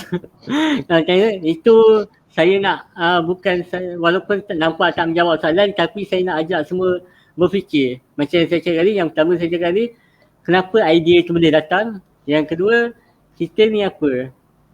Kalau bukan khalifah di muka bumi. Nak melukis ke apa, nak buat video konten ke apa, tak ada hal. Tapi kena fikir, apa kita yang sebenarnya. Kita tak boleh nak asingkan benda tu. Okey. Soalan seterusnya. Haram menjawab soalan lah. Okey, panjang lebar. Ada bonus lagi. Cik suami kita ni. Saya dengan Syekh Rabbana. Suami Alif Moses. Bagus suami Moses ni. Okey, kita tengoklah sepintas lalu beberapa komen daripada kita punya komen yang ada ni. Okey, yang ini saya ada pengalaman kerja freelance sebelum masuk universiti. So ini pun komik dia menang juga, dia penerima untuk Ing Ramadan tahun lepas. Okey. Hebat. Yang bagus mengenai freelance. Okey ni orang hebat Syarul Huda. Ni orang hebat, pendekar tangan gorila. Tangan gorila. Okey. Okey. Azwani Asmat, perkongsian bagus. Okey. Warna-warni. Thank you Wani. Warna-warni Tak apa, tak Okey, tak apa demi korang sanggup kami tidak sanggup. lewat. Sanggup Jam tidak lewat. 12 dah ni. Dah nak pukul 12 dah. Okey, ini Ustaz Namanje ni. Tak kenal, Aiman. tak kenal. Tak kenal. Saya pun peminat Okey. itu satu saya juga. Wan Wah. Adil, so dia baik Kak, dia terima nasihat akak-akak semua ni dengan abang-abang kita. Terima. Tak, dia terima Okey. Kak je. Apa nasihat ahli panel kepada pelukis muda yang nak publish karya mereka dengan geng DKV ataupun mana-mana publisher? Okey, kita bagi bos besar ni. So in mana Max? Bos lah. Okey. Yang kena jawab. Nasihat lah semayang jangan tinggal. Okey, sebenarnya kan bila ingat balik kan berkenaan dengan nak publish buku ni kan, macam saya sendiri pun kenapa DKV ni ditubuhkan. Salah satunya ialah kita nak terbitkan komik-komik dakwah, sebabnya publisher luar ni kurang menerima komik-komik dakwah ni sebenarnya. Jadi sebab tu macam pada tahun 2018 sebenarnya buku Puris mula mencari komik pelukis komik dakwah. Jadinya untuk publish komik ni, yang pertama sekali kita kena pastikan konten yang kita nak bawa tu konten apa. Okey. Sebabnya bukan apa, publisher kita akan ambil sekesaka hati dia kalau nama je tema komik dakwah, tetapi kalau tak kena dengan tema dia tak akan pilih juga. Okey, lepas tu yang kedua, kena pilih lah publish yang betul. Kalau kita nak publish komik dakwah tapi kita pergi dekat komik yang memang publisher yang terbitkan komik hiburan, memang confirm lah dia reject kita punya komik. Okey, jadinya carilah publisher yang sebetulnya. Yang ketiga, pastikan kita punya lukisan tu satu lagi, kita kena idea betul-betul solid. Orang kata apa, skrip ataupun komik punya ni sampel untuk kita tunjuk kepada publisher. Sebab kalau nak main cakap je, saya pun boleh cakap saya nak terbit komik, tapi kalau tak ada barang, orang tak nak terima. Jadinya kita kena pastikan kita ada barangnya dulu baru kita pergi ke publisher. Dan yang pastinya jangan putus asa lah, sebab macam saya sebenarnya saya pernah berputus asa lepas 3 kali saya cuba untuk terbitkan komik. Sebab saya daripada bila saya mula melukis ni memang saya aim komik dakwah. Saya tak nak aim komik aksi yang ganas-ganas ke apa-apa ke, saya tak nak. Saya nak komik yang memberi pengetahuan kepada orang lain, yang memberi orang kata ilmu lah kepada orang lain. Jadinya saya pilih dakwah lah. Tapi yang pastinya kita kena ni lah, jangan putus asa lah bila kita nak terbitkan sesuatu karya ni. Macam saya sendiri bila dapat terbit dengan orang, terbit sendiri. So kalau kita terbit sendiri, tak payah nak fikir pun pasal publisher ke, dia tak puas hati ke apa ke.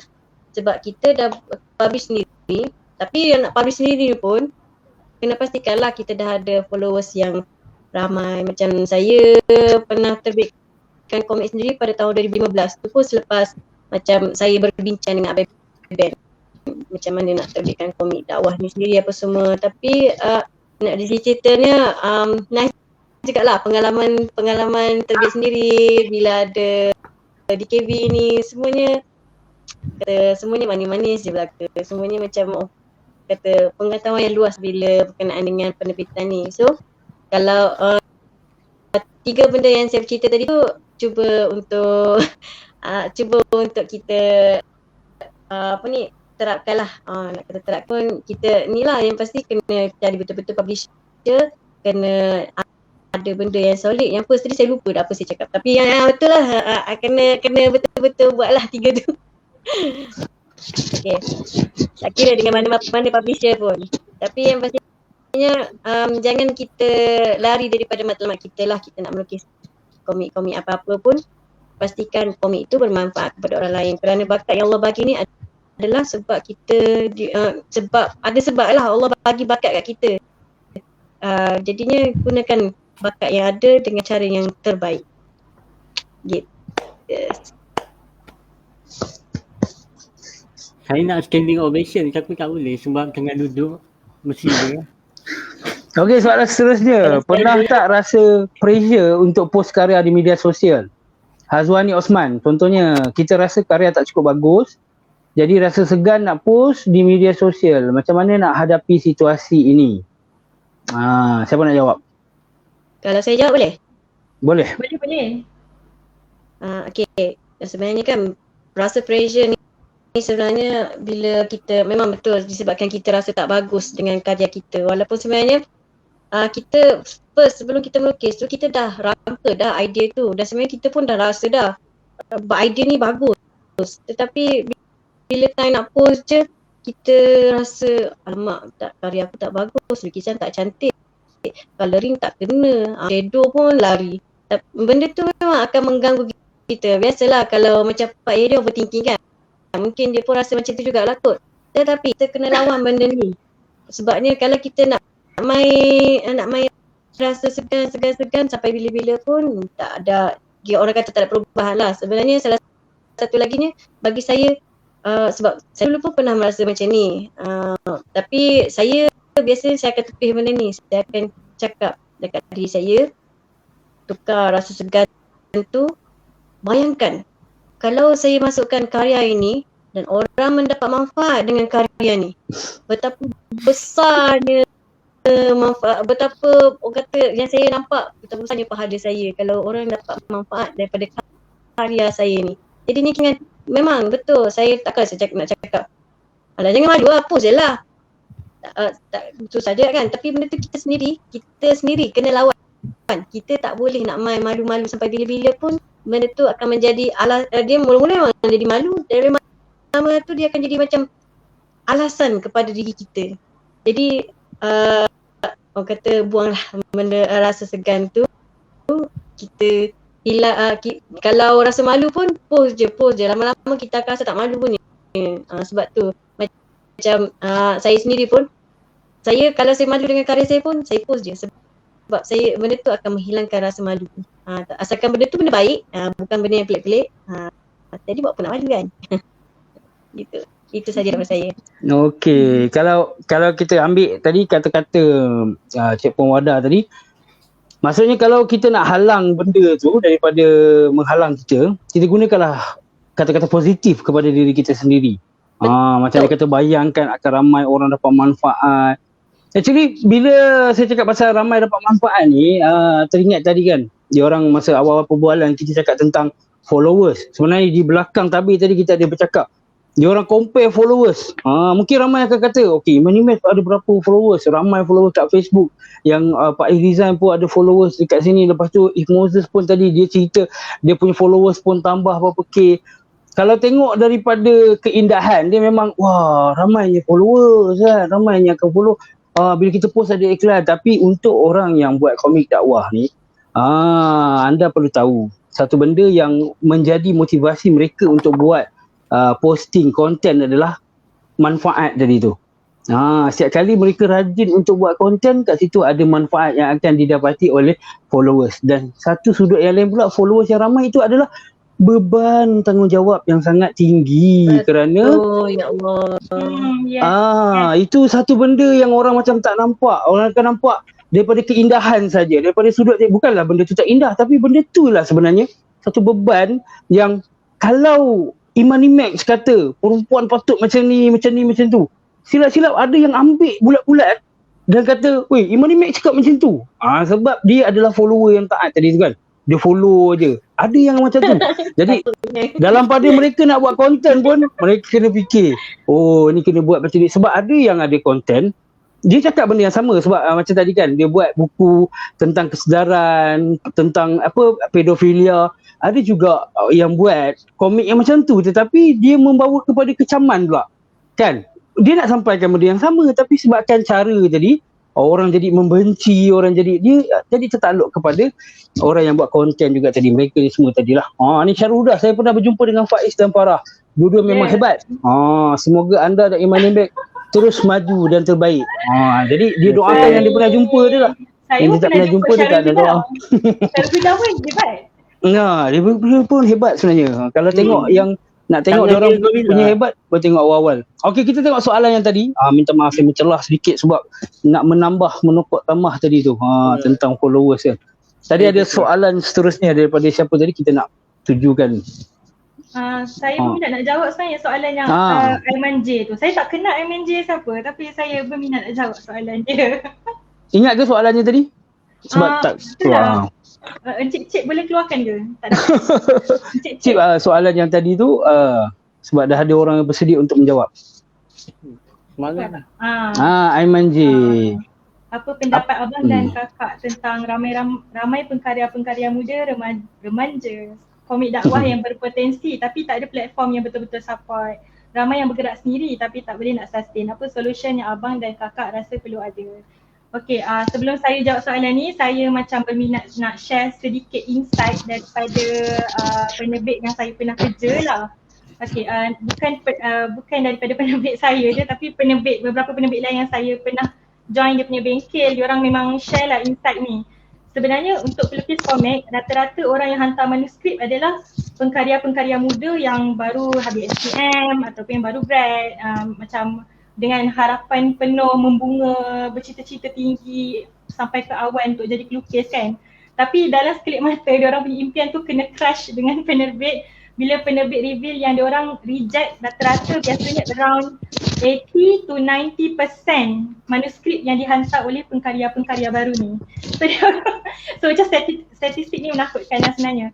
Kiranya macam dalam ramai-ramai manuskrip pengkarya baru yang nama baru nama fresh, kita tak pernah dengar lagi, hantar karya ke penerbit, berapa orang je yang berjaya dinaikkan and diterima manuskrip oleh penerbit lah.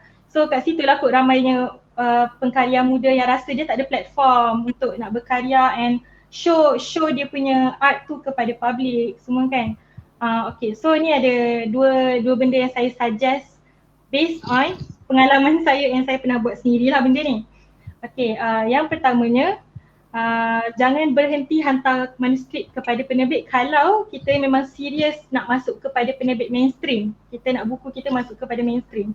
Walaupun kepada sekecil-kecil penerbit yang nama dia korang tak pernah dengar, just try. Sebab kita tak tahu, walaupun penerbit yang kecil, mungkin satu hari nanti karya tu akan naik bukan sebab penerbit. Macam tu lah. Tapi bila pergi penerbit ni, jalan selamatnya adalah kita tak keluar duit poket kita sendiri untuk nak terbitkan buku tu. Macam tu lah. Okay, tu yang pertama. Yang kedua, kalau macam rasa almost give up lah sebab memang rasa macam dah kena reject banyak kali ke apa, cara kedua adalah terbit zin. Macam yang Abang Faiz tunjuk awal-awal tadi, ada banyak zin semua kan. Tapi yang ni risiko dia kena keluarkan duit poket sendiri. Okay, and baiknya keluar zin ni sebab kita boleh belajar berdikari untuk nak belajar marketing tu serentak dengan produce komik. Kita belajar jana idea macam mana, kita belajar nak improve skill melukis kita macam mana. At the same time kita belajar untuk jual and kenal pembeli kita siapa. Macam tu. So, okay, option yang ketiga, bukan 3 suggestion, bukan 2 suggestion tau, 3 suggestion. Option yang ketiga, kalau tak nak juga cara keluarkan duit poket ataupun kalau dalam keadaan terdesak memang tak ada duit poket, caranya adalah jalan yang percuma, media sosial. Gunakan anda punya Instagram dan Facebook, manfaatkan dengan sebaik-baiknya. Sebab platform ni kita tak perlu tunggu platform yang sedia ada ataupun tunggu orang sediakan untuk kita. Platform ni kita boleh bina sendiri. Macam based on pengalaman saya sendiri dulu, ni kisah benar tau. Iman Publication, asal-asalnya masa saya hantar manuskrip Komik Gaza nombor 1, diorang berat untuk terima manuskrip tu. Sebab satu, memang lukisan apa semua tu memang kena improve jauh lagi lah. And then lagi satu, sebab diorang concern saya tak ada nama, saya tak popular waktu tu. Penerbit mana-mana pun, diorang mudah untuk terima pengkarya yang dah ada nama. At least dah biasa dalam bidang industri buku ni. So bila pengkarya baru datang, dia macam ada a fight sikit kat situ lah. Macam ada struggle lah kat situ. So apa yang saya buat, serentak dengan hantar manuskrip tu, baiki manuskrip, saya buat Instagram and saya update konten dakwah secara konsisten. Saya join in Ramadan, saya join apa-apa event online, saya join pertandingan melukis komik dakwah ABBN 2017. Kita sendiri exposekan diri kita kepada public. Kita perkenalkan diri kita dan karya kita kepada public. So daripada situ kita akan gain followers, kita akan gain sebenarnya untuk pendakwah followers ni penting jugalah, sebab followers ni adalah orang yang kita dakwahkan. Macam tu, dia bukan not just a number lah, dia adalah orang yang kita target untuk sampaikan message kita, macam tu. So daripada situlah kita bina nama kita, bina jenama kita, dan penerbit pun mula untuk mencari kita. Sila hari bulan penerbit yang cari kita, macam tu. So platform tu boleh bina sendiri, tak ada masalah, macam tu. Tapi tak kata senang lah, biasa awal-awal tu susah juga. Jadi kesimpulannya susah. Jadi putus asa je daripada awal. Daripada awak dah berusaha, lepas tu ujung-ujung awak putus asa. Okey, tak maksudnya jadi harapnya Jangan putus asa. Spoil lah. Jangan ikut orang yang elok lagi spoil. okey. Jadi maksudnya siapa yang tanya tadi, Aiman J tadi, sebenarnya memang betul. Sekarang ni platform kita bina platform sendiri, dan dari situ penerbit kadang-kadang cari daripada orang yang dah ada buat platform tadi kan. Orang yang dah ada ramai follower, penerbit yang nak, orang kata sebenarnya tak boleh salahkan penerbit juga. Penerbit bukannya orang kata sekadar nak judge kau ni orang kenal ke tak kenal, awak ni awak kenal ke tak kenal, tapi sebenarnya mereka perlu fikirkan kos yang diorang keluarkan untuk buat buku korang tu nanti. Takkanlah benda tu nak simpan kat store je kan. Jadi kalau boleh dia nak boleh dijual, dan kalau orang yang dikenali ataupun ada ramai follower kat situ, dia dah ada platform untuk menjual tadi tu. Jadi sebenarnya memang tak ada halangan, boleh je bermula. Kami pun bermula Iman Risiko pun buat dekat kartun komik sendiri apa semua. Dah sekarang tak adalah ramai follower, tapi dah sekarang dah ada page sendiri. Ada yang pengikut setia kan, yang kata bila nak keluar lagi part next apa semua. Okay, YD kata hebat-hebat panel malam ni. Alhamdulillah. Anda pun hebat YD juga. tengok ke hari-hari yang lain? Tiba dia tengok malam ni je hebat-hebat panel malam ni. Okay. Kita akan bawa lagi panel lagi hebat lagi untuk minggu-minggu yang seterusnya. Okay, sebenarnya kita ni dah ada lagi soalan ke, ataupun kalau boleh kita nak pergi kepada segmen penutup, sebab kita pun dah pukul 12. Kalau tak ada, Cip kalau ada boleh keluarkan. Kalau tak ada, kita ucap terima kasih kepada semua yang dah komen, dah tonton, yang dah belum kita belum nak tutup lagi cuma nak cakap terima kasih yang dah bagi soalan tadi tu. Jadi ini penutup, kita ada segmen soalan pantas untuk kita lebih mengenali individu-individu yang kita jemput hari ni. Jadi soalan pantas dia adalah komik belum lagi. Pantas sangat okey. Belum lagi. Tak, kalau boleh buat macam Farah tadi kan, keluar daripada sini masuk ke bilik situ, dah lama dah pergi lah. Main-main kan. Sebaik tak boleh kan, dia boleh buat kan. Okey, soalan pantas, komik kegemaran dulu dan juga sekarang.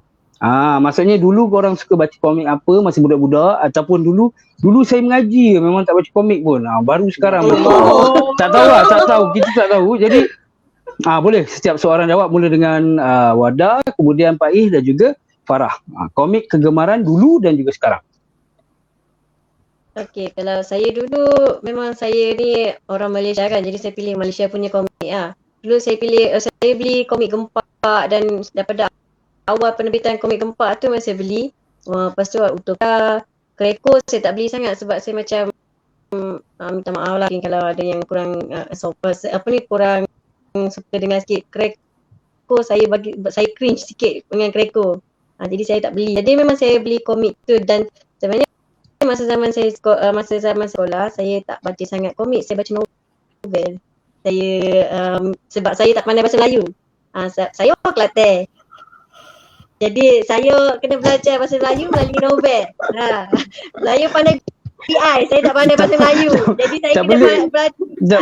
Tak pelik pun sebenarnya kalau gadis suka baca novel waktu muda, tak pelik pun, saja je. Tak ada, saya tak sama dengan orang lain, saya cuma nak bahasa Melayu. Itu kan baca Pahlawan Pasir Salak. Saya dulu suka baca komik sejarah. Maksudnya dulu baca novel sebab nak belajar bahasa Melayu. Dulu tak pandai cakap bahasa Melayu. Bukan, saya selalu dapat C kalau bahasa Melayu. Sedangkan bahasa Inggeris saya dapat A. Jadi mak saya marah, ayah saya marah. Dia marah lah kenapa lebih pandai Inggeris kan? Tak, maksudnya dia marah kenapa lebih pandai English daripada bahasa Melayu kan? Tak, maksudnya macam tu ke? Dia suka, mak saya teacher Jadi macam dia suka lah, dah dia serius. suka. Tapi Oh.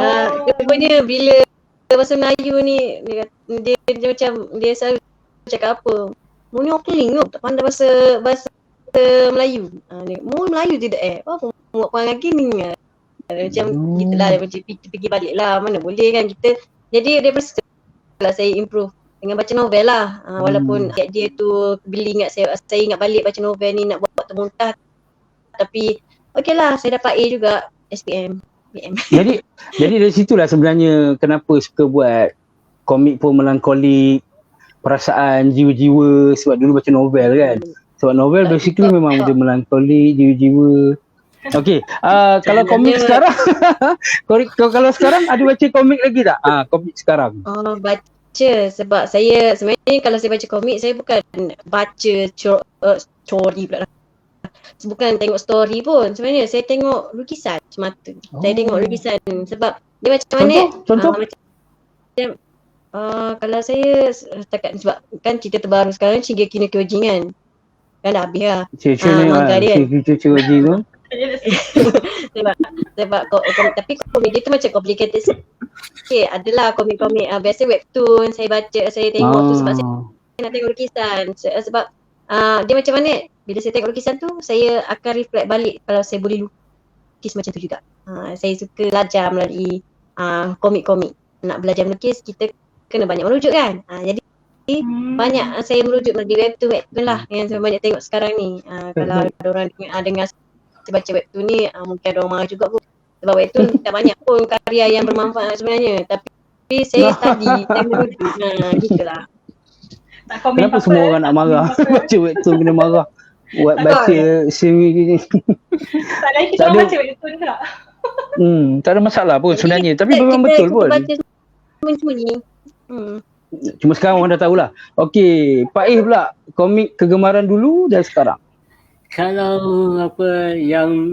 Malaysia punya, saya minat Ujang sama Ujang yang Aku Budak Minang, yang zaman-zaman Kartini, student life yang itulah kalau saya dulu. Dan sekarang ada duit boleh kumpul balik lah.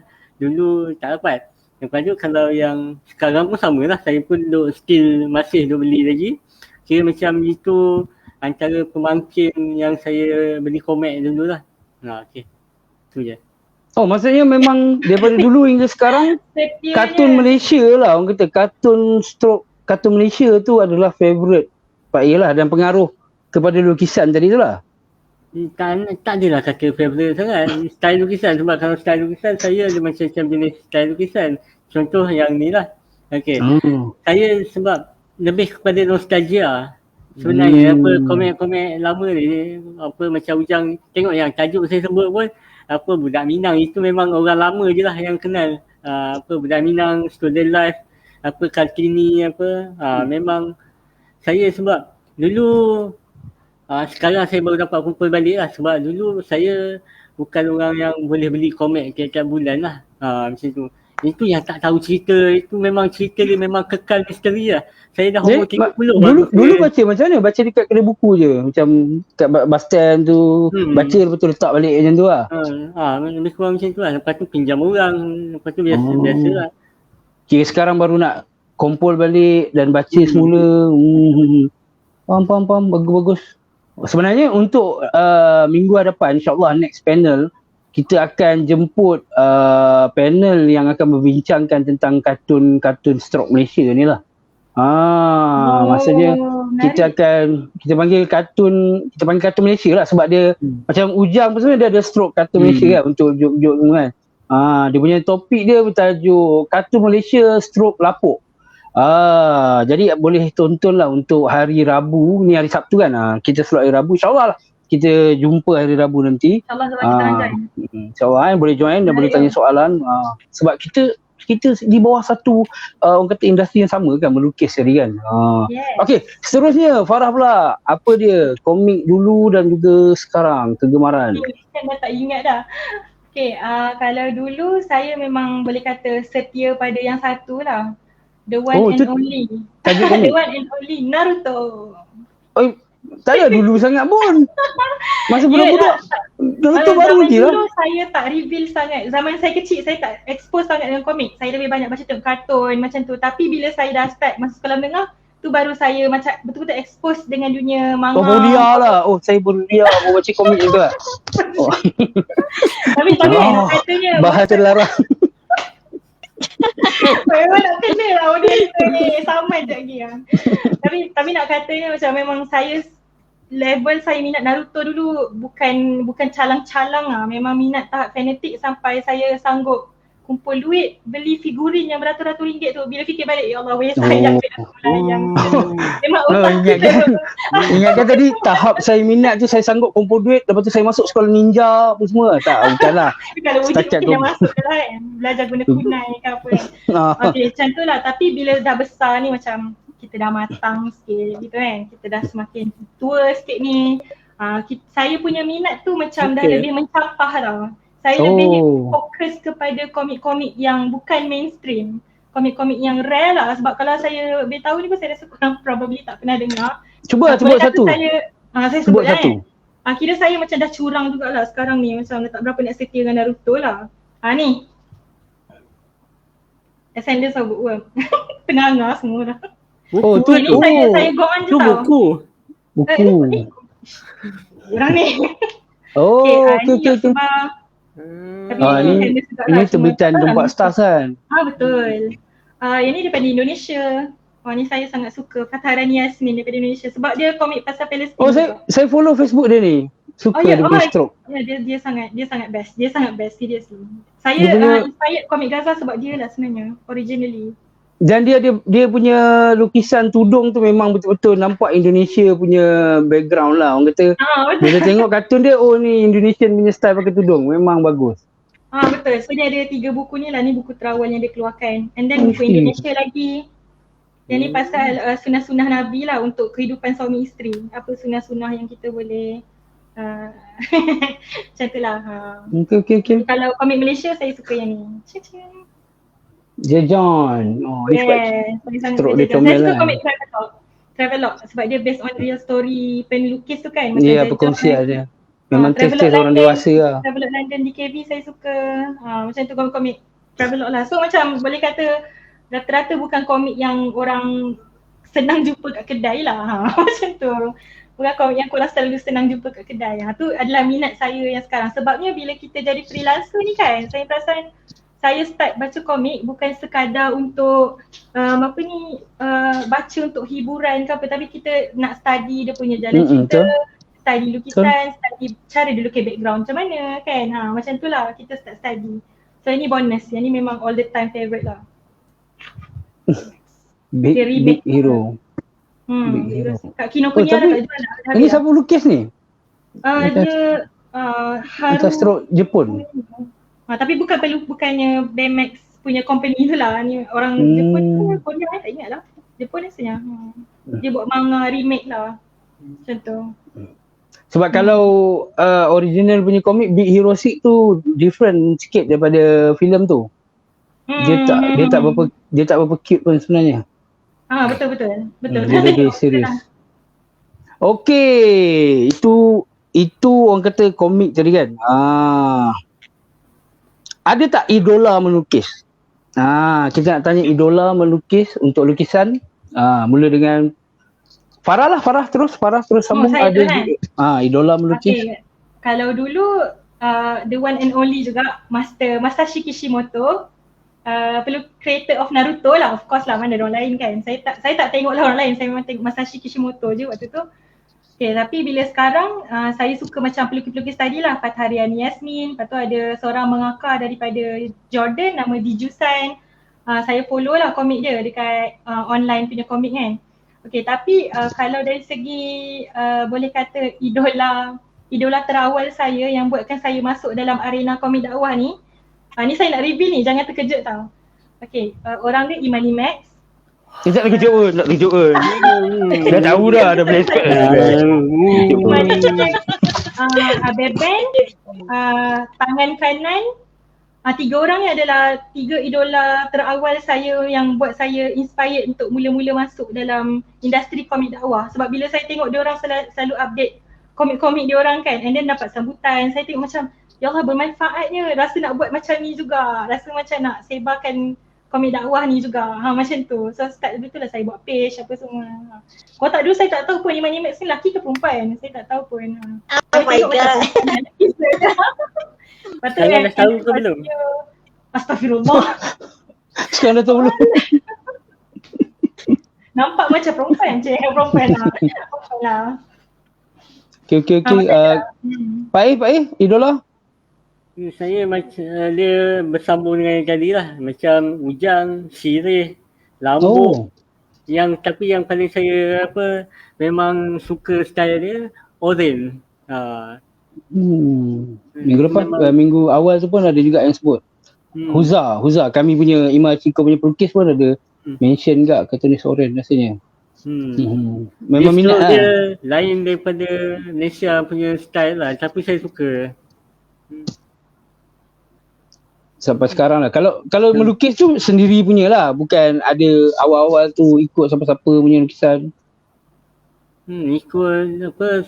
Ikut suka lah sebenarnya. Sebab saya ada beberapa style lukisan. Sebab kalau saya rajin lain. Kalau tengok kebanyakan apa yang saya lukis dekat saya punya page tu, kebanyakannya yang seteruk nak cepat. Jadi pukul rata tengok saya punya komen dekat page Instagram ke mana, time orang cerita page ni dia tak keluar pula ni.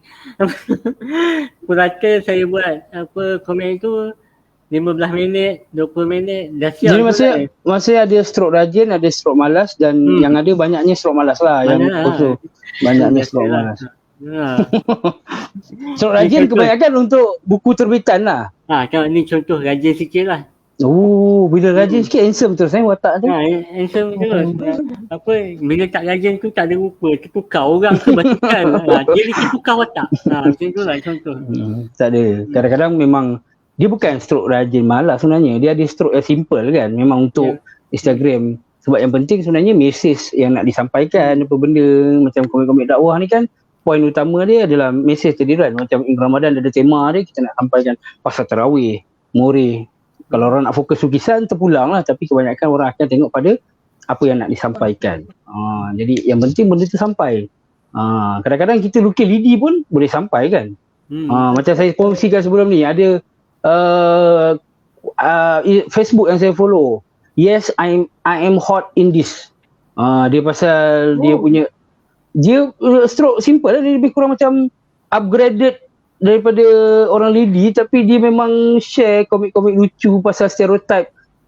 Dia duduk di Amerika, Muslim yang di Amerika. Jadi macam benda-benda tu sampai lah. Walaupun dia just lukis. Dia share. Sebab yes, I am hot in this tu adalah stereotype yang paling popular. Orang tanya, tak panas ke pakai tudung kan? Dia cakap tanya tu kan. Jadi dia gunakan situ, jadi yes, I am hot in this. Jadi dia ceritalah orang punya stereotype pasal puasa ke apa. Tapi dia sampaikan dalam bentuk yang lucu dan sampailah. Dan lukisan dia memang simple. Kalau nak tengok boleh tengok kat Facebook lah. Itu salah satu yang saya follow lah. Okey, kemudian kita punya Iman Imax. Ada ke idola ke ataupun memang saya sebenarnya lahir dan memang saya boleh lukis. Saya tak ada idola. Ada ke idola? Maksudnya ada yang lukisan-lukisan ataupun pelukis yang mungkin daripada kecil ke follow? Saya sebenarnya bukanlah orang yang mengingati nama sebenarnya. Saya memang tak ingat nama orang pun. Saya suka tengok lukisan, saya tak tengok nama orang pun. Saya tahu cerita tapi saya tak tahu pelukisnya siapa. Jadinya macam, dan satu lagi, bagi saya tak perlu ingat sangat nama-nama orang ni. Sebabnya saya tak tahu lah, mungkin jahat sikit kot daripada guys saya ni. Sebab saya bukan, memang daripada dulu lagi saya bukan orang yang mengingati nama. Sebab tu kalau orang jumpa orang, saya kena tengok muka dulu, baru saya tahu orang tu. Ataupun saya dengar suara, baru saya tahu orang tu. Saya susah sikit dengan nama. Tapi macam melukis tu mungkin ada awal-awal inspirasi daripada baca kat mana-mana ke, tengok lukisan. Inspirasi sebenarnya daripada sepupu saya. Walaupun masa tu dia, memang daripada dulu lagi saya akan cerita macam ni. Daripada saya umur 5 tahun, sepupu saya tu dia sekarang ustaz lah. Dia lukis orang kepala botak, rambut pancang-pancang, tapi bagi saya masa tu comel. Jadi macam masa tu lah saya mula minat melukis. Sebab Dari walaupun lukisan dia simple macam tu tapi ada ekspresi. Jadinya daripada situ saya minat melukis walaupun saya banyak kali macam orang kutuk lah lukisan saya tak cantik. Jadi saya memang melukis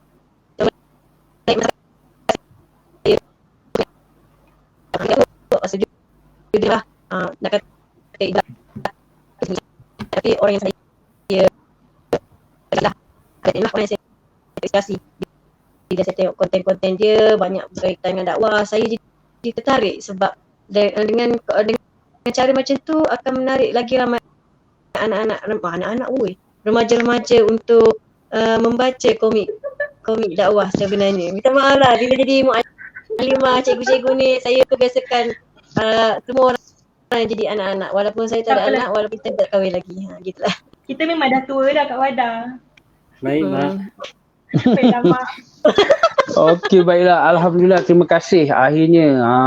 Sebab kita dah berkongsi, kita dah jawab soalan. Kali ni memang antara yang kata banyak soalan yang panjang-panjang dan lebih berat lah.